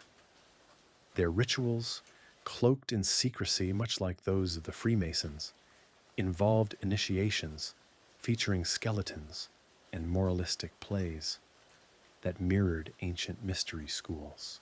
Freemasons, identified by their square and compass emblems adorning buildings reminiscent of Tartarian architecture, are accused of orchestrating these orphan trains, with their extensive networks facilitating the distribution of children to repopulate abandoned cities. A pertinent question arises. Why did Oddfellows halls frequently feature concealed basements containing anomalous artifacts, echoing the appearance of structures affected by mud floods? The phenomenon of the Cabbage Patch Baby adds another layer of peculiarity. In the late 19th century, World's Fairs showcased incubator exhibits featuring premature infants displayed as curiosities, allegedly sourced from the orphan trains. These incubators, such as those seen at the 1904 St. Louis Exposition, undoubtedly saved lives, but they also fueled rumors of cloned or artificially created children being used to repopulate the voids left by the reset. Folklore often linked babies to cabbages as a symbol of fertility. However, conspiracy theories connect this to advanced Tartarian biotechnology, where artificial gestation methods were employed to replenish populations decimated by catastrophic events. Photographs from the era depicting empty city streets, devoid of people despite their magnificent architecture, suggest a post-cataclysmic desolation, with trains serving to fill this void by transporting children who had lost their memories. While prolonged exposure might explain the blurred figures in these photographs, theorists contend that if the cities were bustling, there should be static individuals captured in the images. Perhaps these places were effectively ghost towns in the aftermath of the reset, until the arrival of the orphans. The Illuminati's influence is significant in this context. That elusive cabal, purportedly blending Freemasonic origins with global control agendas, is alleged to have utilized societies like the Odd Fellows to orchestrate societal resets. Founded in 1776 by Adam Weishaupt, the Bavarian Illuminati is said to have infiltrated Freemasonry, with their symbol of an eye within a pyramid prominently featured on the American dollar bill, hinting at a systematic suppression of Tartarian history. Conspiracies suggest they engineered the orphan trains as a means of demographic reset, aiming to eradicate Tartarian lineage while establishing generations compliant with their control. Foundling hospitals, characterized by their aged architectural styles, became central points for this operation, with infants left at their doors being swiftly transported onto the trains, their true origins deliberately obscured. The significant increase in the number of asylums in the post-1850s era, coinciding with the reported mud floods, raises further questions. Personal accounts from descendants of those who rode the orphan trains further deepen the mystery. Many recount fragmented family histories and inexplicable gaps in their heritage, suggesting a deliberate erasure of their past. One individual shared a family story of their great-grandparents originating from dugout homes, implying their extraction from a post-flood environment. Another account links the trains to Tartarian repopulation efforts, viewing the children as pawns in a reset program. Various videos analyze the incubator babies displayed at historical fairs, questioning their potential origins as clones derived from Tartarian technology. The Odd Fellows' stated focus on educating orphans, those without fathers, is seen by some as a facade masking more sinister objectives, with their lodges conveniently situated along train routes to facilitate child distribution. The parallels with Freemasonry are particularly intriguing. Both organizations emphasize brotherhood and charitable works. Yet conspiracy theories accuse them of exercising elite control, utilizing orphans to construct compliant societies.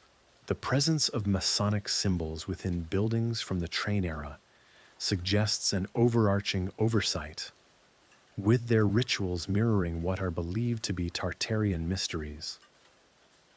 The alleged orchestration of population resets by the Illuminati, aimed at maintaining their power, is central to these theories. The cessation of the orphan trains in 1929 is also subject to interpretation, with some linking it to post-World War periods of societal resets. The Australian Home Children Program, where children were transported from Britain to colonies to repopulate lands affected by resets, is often cited as a parallel global pattern where orphans were utilized as tools for societal resets, with organizations like the Odd Fellows acting as facilitators. Debunkers point to welfare motivations for these programs, but persistent anomalies, such as undocumented children and instances of abusive placements, continue to fuel skepticism. The secrecy surrounding societal practices only amplifies these doubts. The presence of skeletons in Odd Fellows' initiation rituals is interpreted as hinting at darker truths. The influence of Freemasons within government structures is seen as evidence of coordinated action. The persistent allure of tracing ancestry and uncovering hidden Tartarian connections, along with the enduring myth surrounding cabbages and the purported repopulation efforts at fairs influenced by the Illuminati's agenda, all contribute to the ongoing mystery of resetting humanity, one child at a time. What familial secrets lie hidden, connected to lost empires?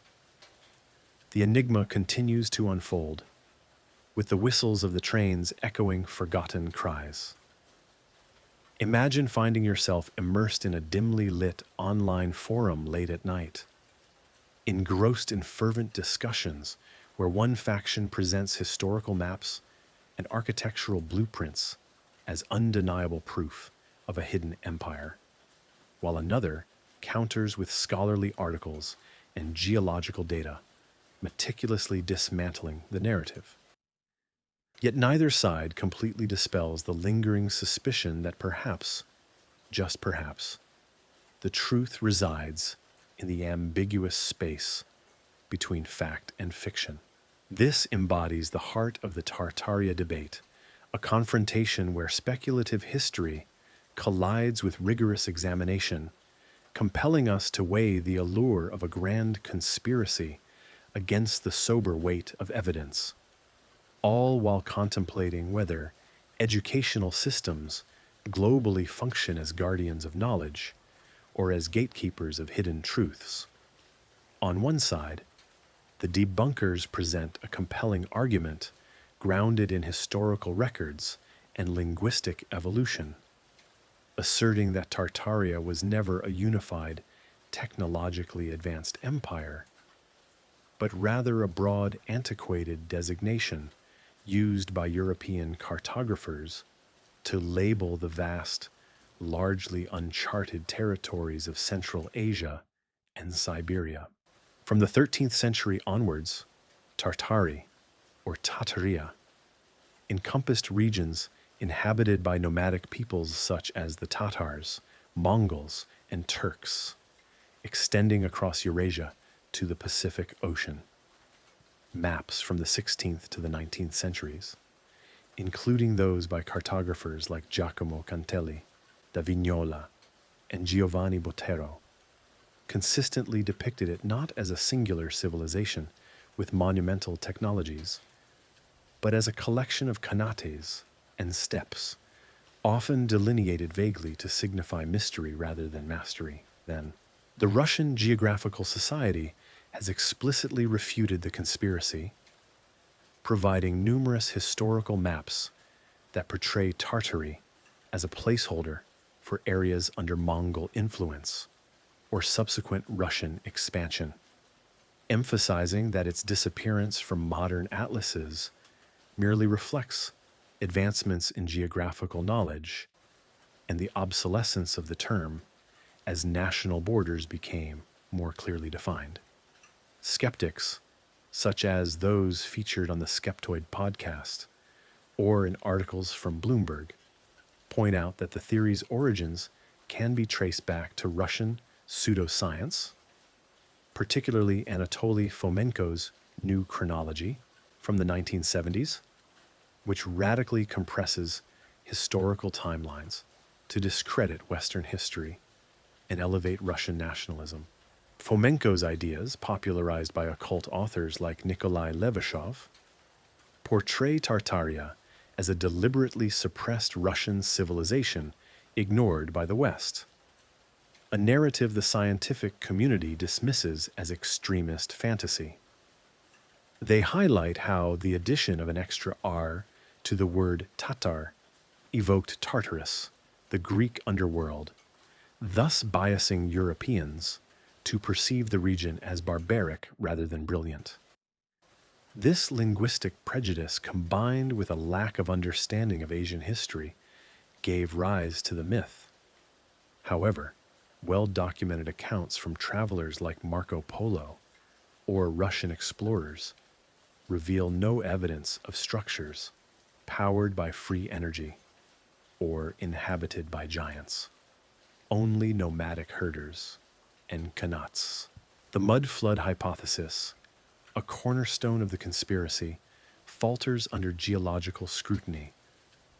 Proponents claim a worldwide inundation of liquefied soil in the mid-1800s buried Tartarian cities, leaving what are now considered basements as former ground floors and windows at sidewalk level.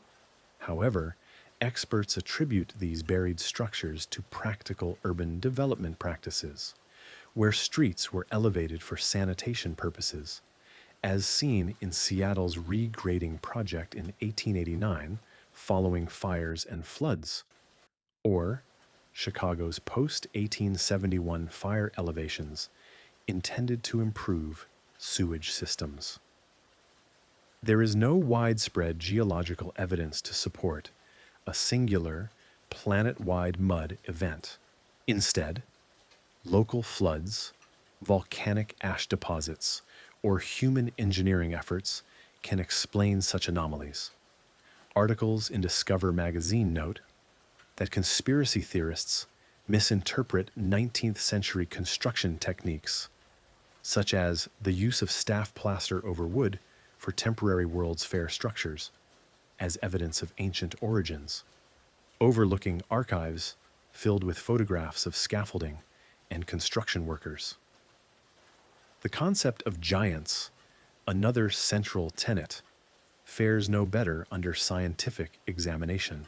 Reports of skeletons exceeding 9 feet in height from the 1800s, often found in newspaper archives, frequently turned out to be hoaxes or misidentified mammoth bones, with the Smithsonian Institution clarifying that no such remains are present in their collections, attributing any potential losses to inadequate preservation rather than a conspiracy. Evolutionary biology confirms that average human height has not undergone drastic changes. Cases of gigantism, such as that of Robert Wadlow, were rare anomalies, not indicative of an entire race. The Nephilim of biblical texts or the Titans of Greek mythology are mythological or cultural explanations for natural phenomena or fossil discoveries, not historical facts.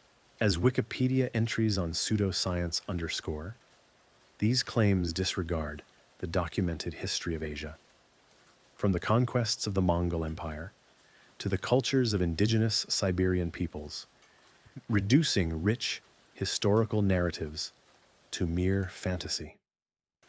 Graham Hancock's series Ancient Apocalypse on Netflix, frequently cited by believers as validation, faces similar criticisms. Hancock proposes that Ice Age cataclysms erased advanced societies, linking sites like Göbekli Tepe to lost knowledge. However, archaeologists criticize the series for selectively choosing data and disregarding radiocarbon dating, which places Göbekli Tepe at approximately 11,000 years ago, constructed by hunter-gatherers who developed increasing complexity. The Society for American Archaeology condemned the series as pseudoscience, arguing that it undermines indigenous histories by attributing achievements to mysterious, unidentified entities. Claims of censorship, with Netflix facing backlash, stem from scholarly opposition rather than actual suppression. Hancock's books achieve millions in sales, hardly suggesting he is being hidden. Educational systems come under scrutiny within the conspiracy theory, accused of withholding ancient truths to maintain control and promoting a Eurocentric timeline that dismisses alternative civilizations. Believers question why curricula often gloss over Asian history, focusing instead on Greece and Rome, suggesting a deliberate omission to perpetuate Western dominance. However, debunkers argue that education evolves in accordance with emerging evidence. The notion of Tartaria being hidden reflects its obsolescence as a geographical term rather than malicious intent. The dangers are significant here. Pseudoscience fosters distrust in established institutions. As observed in online research, this can lead to extremism, where seemingly benign theories like Tartaria morph into supremacist narratives, romanticizing a pure past that was allegedly corrupted or erased by impure forces. Why is there consistency in old maps if they are merely fabricated? Cartographers often copied each other, perpetuating errors, such as the depiction of California as an island, until accurate surveys corrected them. The alleged concealment by educational systems might stem from oversight rather than a deliberate conspiracy. But what if curricula genuinely prioritize certain historical narratives while marginalizing others? Hancock's series, despite its flaws, has sparked renewed interest in underrepresented historical sites, challenging established orthodoxies. The debate continues fiercely on forums like Reddit's history memes, where users often mock Tartaria as the QAnon of architecture. Nevertheless, some ponder the rapid construction of buildings in the 19th century, questioning if lost techniques might explain their impressive scale and detail. Bloomberg characterizes this phenomenon as cultural dissatisfaction with modernism, leading to a preference for traditional grandeur. But the dangers are multifaceted. Pseudoscience erodes trust, akin to the parallels with anti-vaccination movements, potentially hindering scientific progress by demanding proof for established facts. In this intense debate between truth and conspiracy, debunkers present tangible evidence, classifying Tartaria as a geographical designation, mud floods as localized events, and giants as mythical figures. However, believers counter with perceived anomalies, such as globally consistent architectural styles, suppressed patents, and perceived gaps in educational curricula. Perhaps the most significant danger lies in polarization, where questioning becomes outright dismissal, and curiosity is stifled by ridicule. As the threads of this narrative unravel, consider the reasons behind Tartaria's persistent appeal, if it is indeed fabricated. Is it a yearning for lost wonder in an era of disposability? Or are there subtle truths embedded within the pseudoscience? Some historians have overlooked certain civilizations or censored specific lines of inquiry. The criticism directed at Hancock's series highlights the underlying tensions between academic gatekeeping and the pursuit of open exploration. Educational systems may indeed be slow to incorporate new findings or challenge existing paradigms, while online echo chambers can rapidly amplify myths. The inherent dangers of pseudoscience are well documented. Noted by Get, it can fuel extremism, such as Hyperborean narratives associated with white supremacy, which romanticize an Aryan past allegedly erased by other groups. Yet, the consistency of ancient maps remains intriguing. Are these copied errors or evidence of hidden unity? Why do ancient sites like Göbekli Tepe challenge established timelines? And why is education slow to integrate such findings? Netflix's backlash over Hancock's series raises questions about whether truth is being censored or if pseudoscience is simply being called out. If education deliberately conceals information, as Fomenko claimed regarding Russia, or if it's simply innocent oversight, what motives drive these narratives? In this complex fray, a hybrid truth might exist. Tartaria as a real geographical region, but with myths that reveal deeper yearnings for lost technologies and harmonious pasts. The dangers are real. Conspiracy theories erode factual foundations and breed division. But if everything is debunked, why does the appeal persist? Is it the fault of education for hiding diverse histories, or is it a fundamental human need for mystery in otherwise mundane worlds?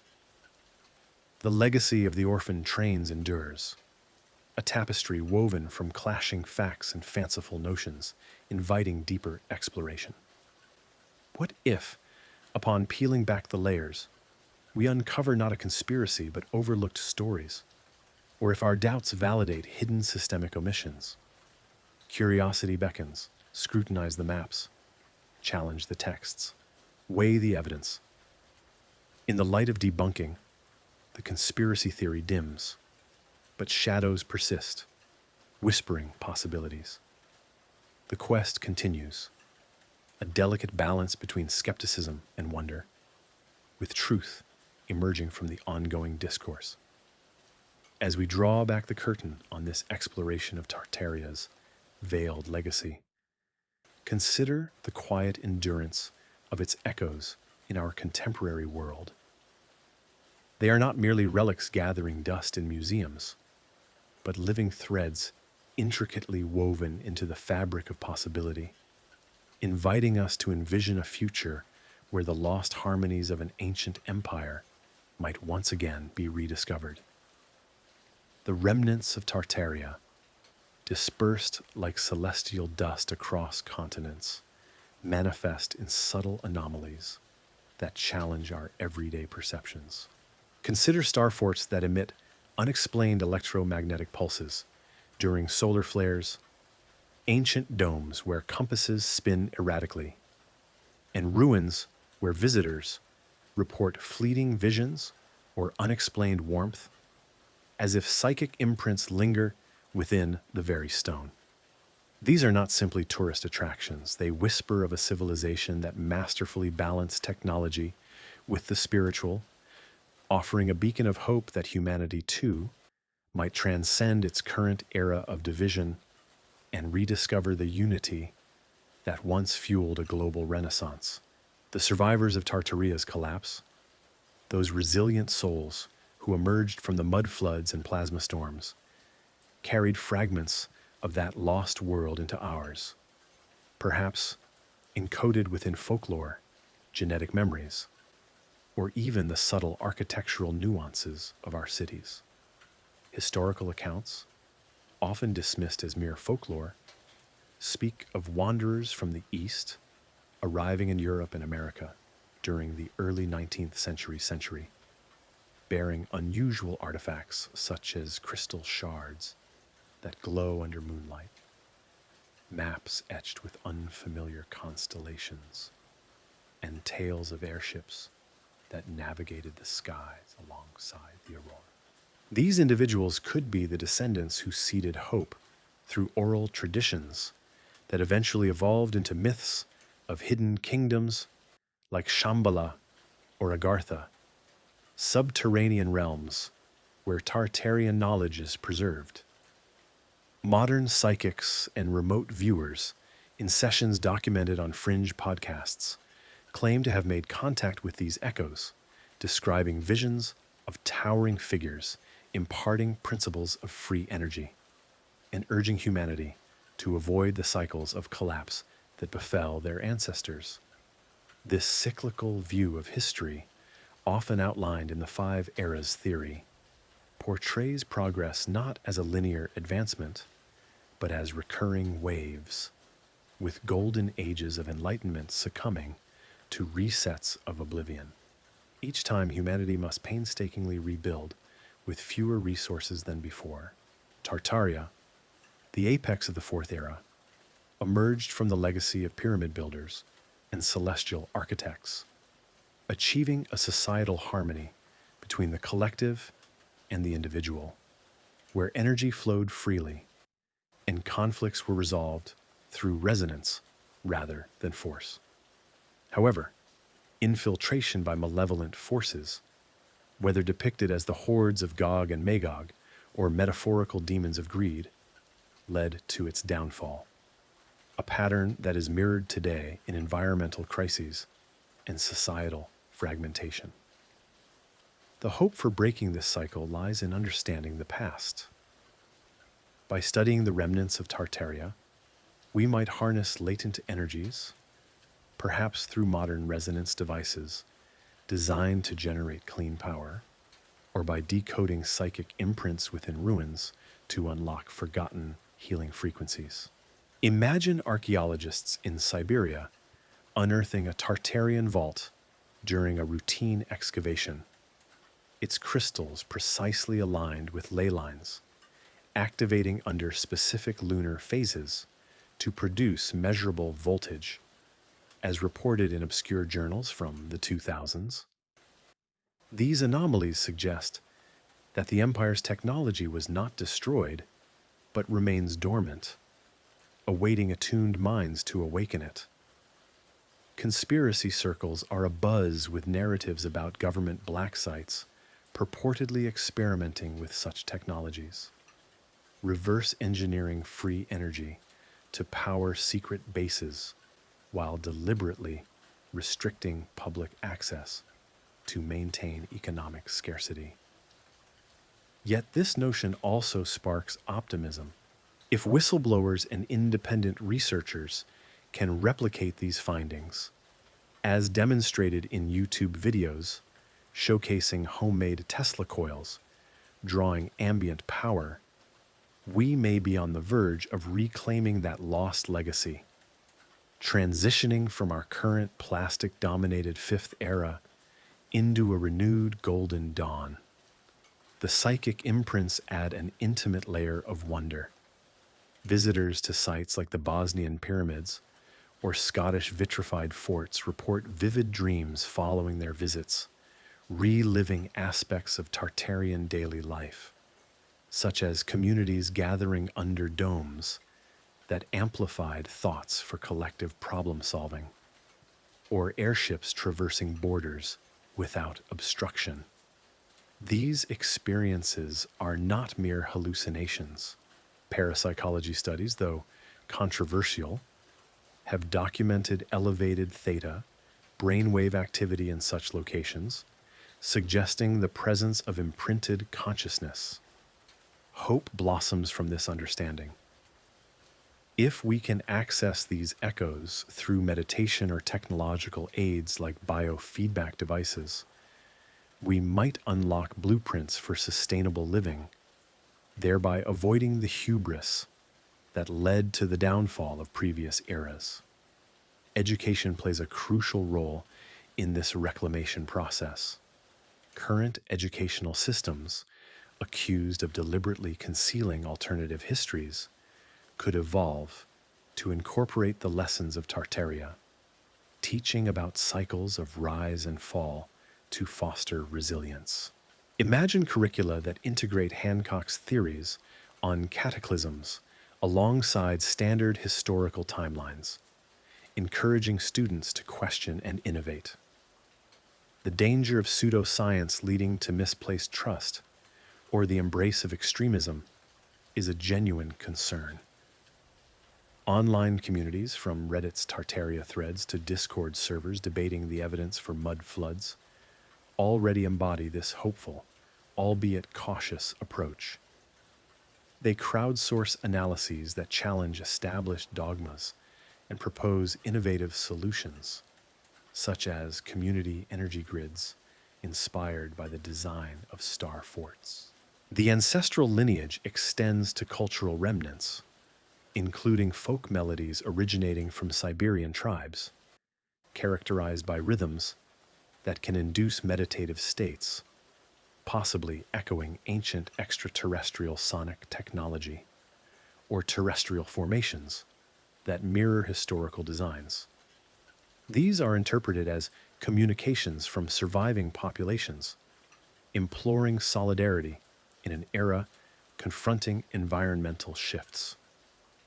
The escalating sea levels, reminiscent of the submersion of Atlantis, offer a potential source of optimism derived from Tartaria's capacity for adaptation. Their aerial vessels, symbolizing mobility during crises, and their crystalline energy sources, foreshadowing advancements in solar power. Nevertheless, the path ahead necessitates circumspection. The re-establishment of unrestricted energy generation could destabilize existing economic structures, provoking opposition from established authorities, analogous to the suppression of patents for perpetual motion machines. Prophecies of a global societal recalibration are prevalent, yet hope is bolstered by collective initiatives, grassroots movements, the development of self-sufficient communities, and explorations into resonant technologies designed to rejuvenate landscapes damaged by industrial overreach. As descendants of those who endured past calamities, our genetic makeup may contain vital clues. Genetic investigations have uncovered unusual markers within Eurasian populations, potentially indicating that Tartarian inheritances enhance perceptive abilities or resilience. Explorations into the psychic realm, such as those documented in Casey's findings, suggest that the Akashic records are accessible to everyone, providing blueprints for a future of harmony. Within this intricate mosaic of ancestral wisdom and aspirations, Tartaria emerges not as a symbol of sorrow, but as a guiding light, its potential to interrupt destructive cycles, remaining vibrant in anomalies, historical accounts, and our inherent inquisitiveness. By embracing the unknown, we honor those who persevered, ushering in an era where power is liberated, unity prevails, and history serves as an enlightenment rather than a constraint.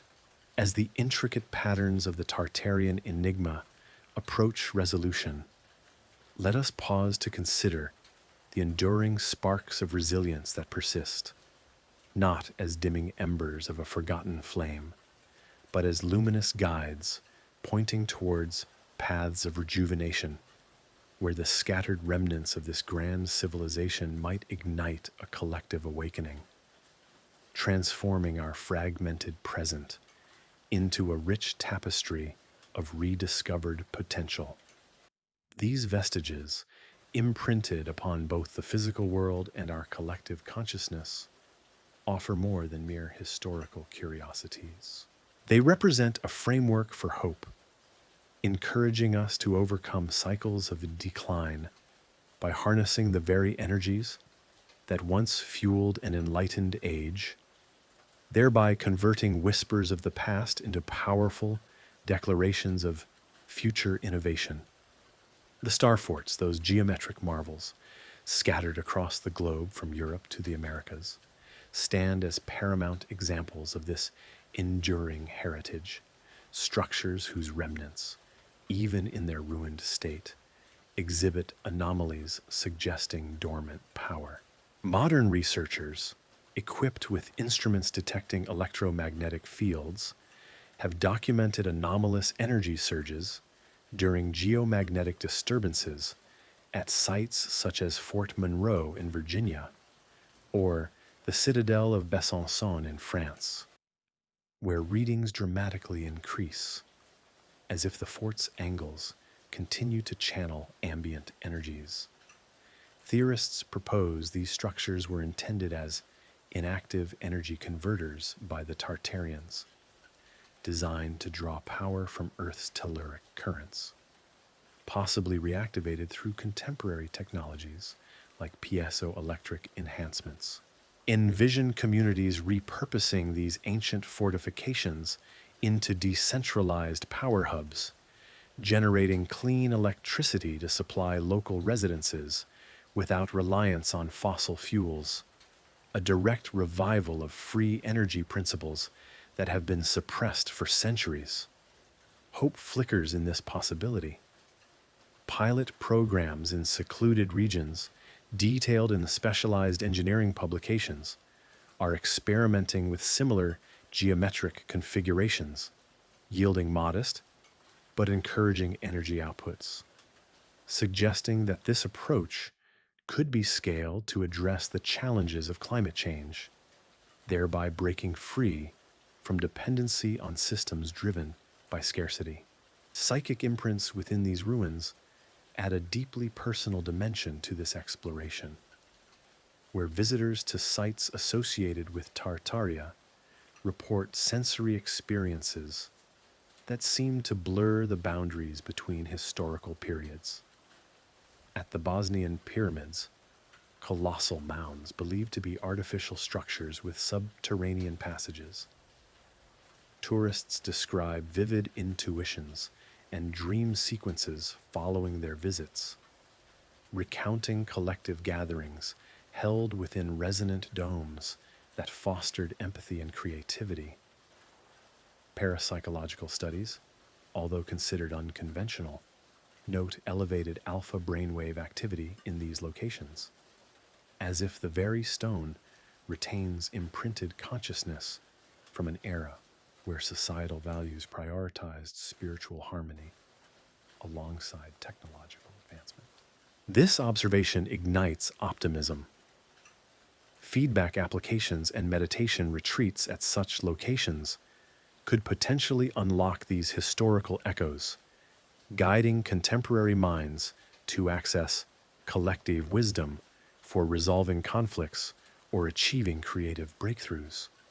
Consider the possibility that therapeutic sessions conducted within ancient cathedrals with their acoustically engineered chambers might harness these residual energies to mend societal rifts, reflecting Tartaria's balanced societal ethos.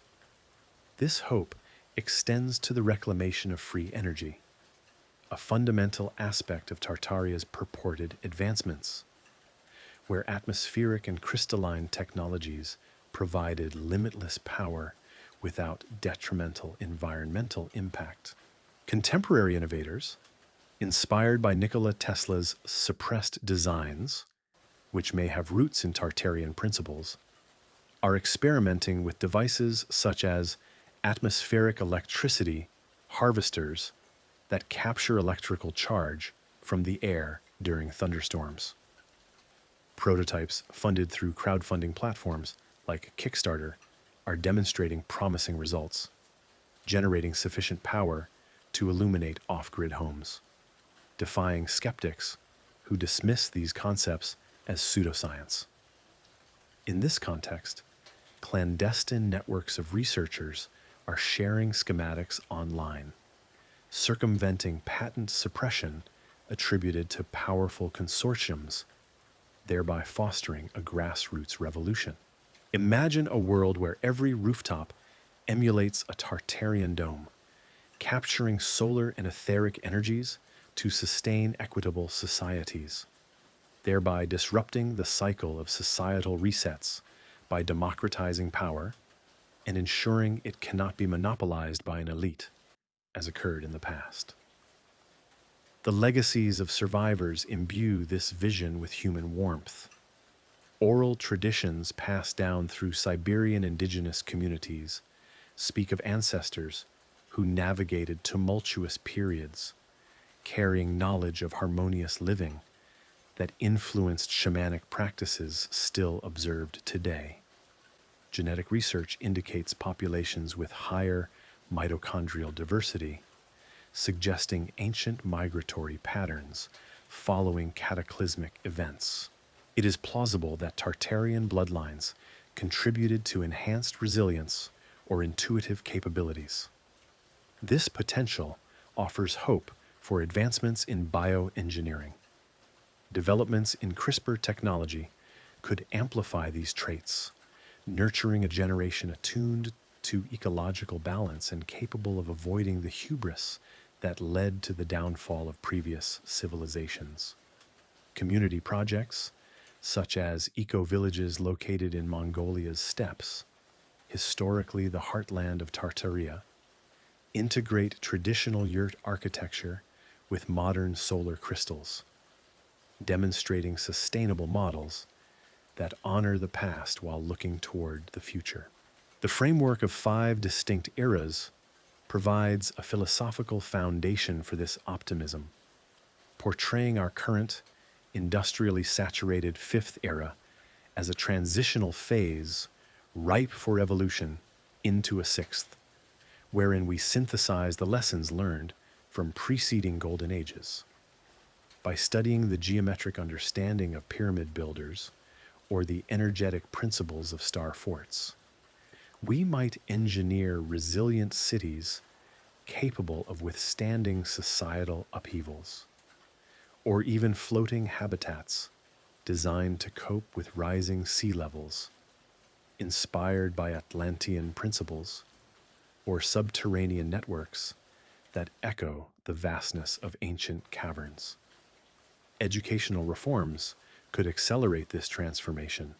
Consider virtual reality simulations depicting Tartarian life, designed to instill empathy and innovation in young people, serving as a counterbalance to the perceived omissions in current educational curricula. Online educational platforms are already pioneering this approach, merging research on ancient cataclysms with practical energy experimentation, thereby empowering individuals to contribute to breaking destructive cycles. However, this hope is tempered with caution. Ancient texts warn of infiltration, suggesting that malevolent forces, symbolically represented by hordes like Gog and Magog, could reemerge in digital forms, manipulating artificial intelligence to enforce new societal divisions. The dangers of conspiracy theories are significant, and the allure of pseudo-history might distract from genuine threats, such as climate-induced resets. Yet, when channeled constructively, these ideas can fuel innovation. Grassroots movements, ranging from permaculture farms to free energy cooperatives, embody this balanced approach, reviving the spirit of Tartaria without succumbing to unfounded fears. Cultural revivals contribute to societal vibrancy. Festivals held at ancient sites recreate Tartarian harmonic principles through sound baths within cathedrals, where participants report significant creative breakthroughs, hinting at a form of psychic activation. Artistic installations that mimic crop circles, those enigmatic patterns possibly created by Tartarian descendants, serve as public gateways to wonder, inspiring environmental advocacy. In Siberia, ecotourism is revitalizing ancient shamanic rituals, integrating them with technology to monitor telluric currents for energy harvesting, thus bridging ancient traditions with modern advancements. The ultimate source of hope lies in unity. The principles of Tartaria's ancestral teachings emphasize that societies flourish when individual and collective interests are aligned, a crucial lesson for our currently polarized world. By deciphering the psychic whispers within ancient ruins, through applications that analyze electronic voice phenomena, recordings captured at historical fortifications, we might foster global dialogue, transforming anomalies into shared discoveries. Imagine international collaborations unearthing sealed vaults, revealing blueprints for anti-gravity spacecraft, propelling humanity to the stars, while simultaneously healing our planet. As inheritors of this profound legacy, we stand at a critical juncture. We can either succumb to cyclical patterns of decline or forge ahead by reclaiming free energy to power equitable futures. The anomalies persist. Glowing crystals displayed in museums, humming fortifications enduring storms, all serving as reminders that hope is not lost, but lies dormant, awaiting our catalyst. Rest peacefully amidst these enduring mysteries, dreaming of the ancestral wisdom we might yet resurrect. I am Mr. H. If these reflections have sparked your curiosity, please consider subscribing to Mystery History for Sleep and activating notifications. Together, we shall uncover more pathways to the wonders of tomorrow. Good night.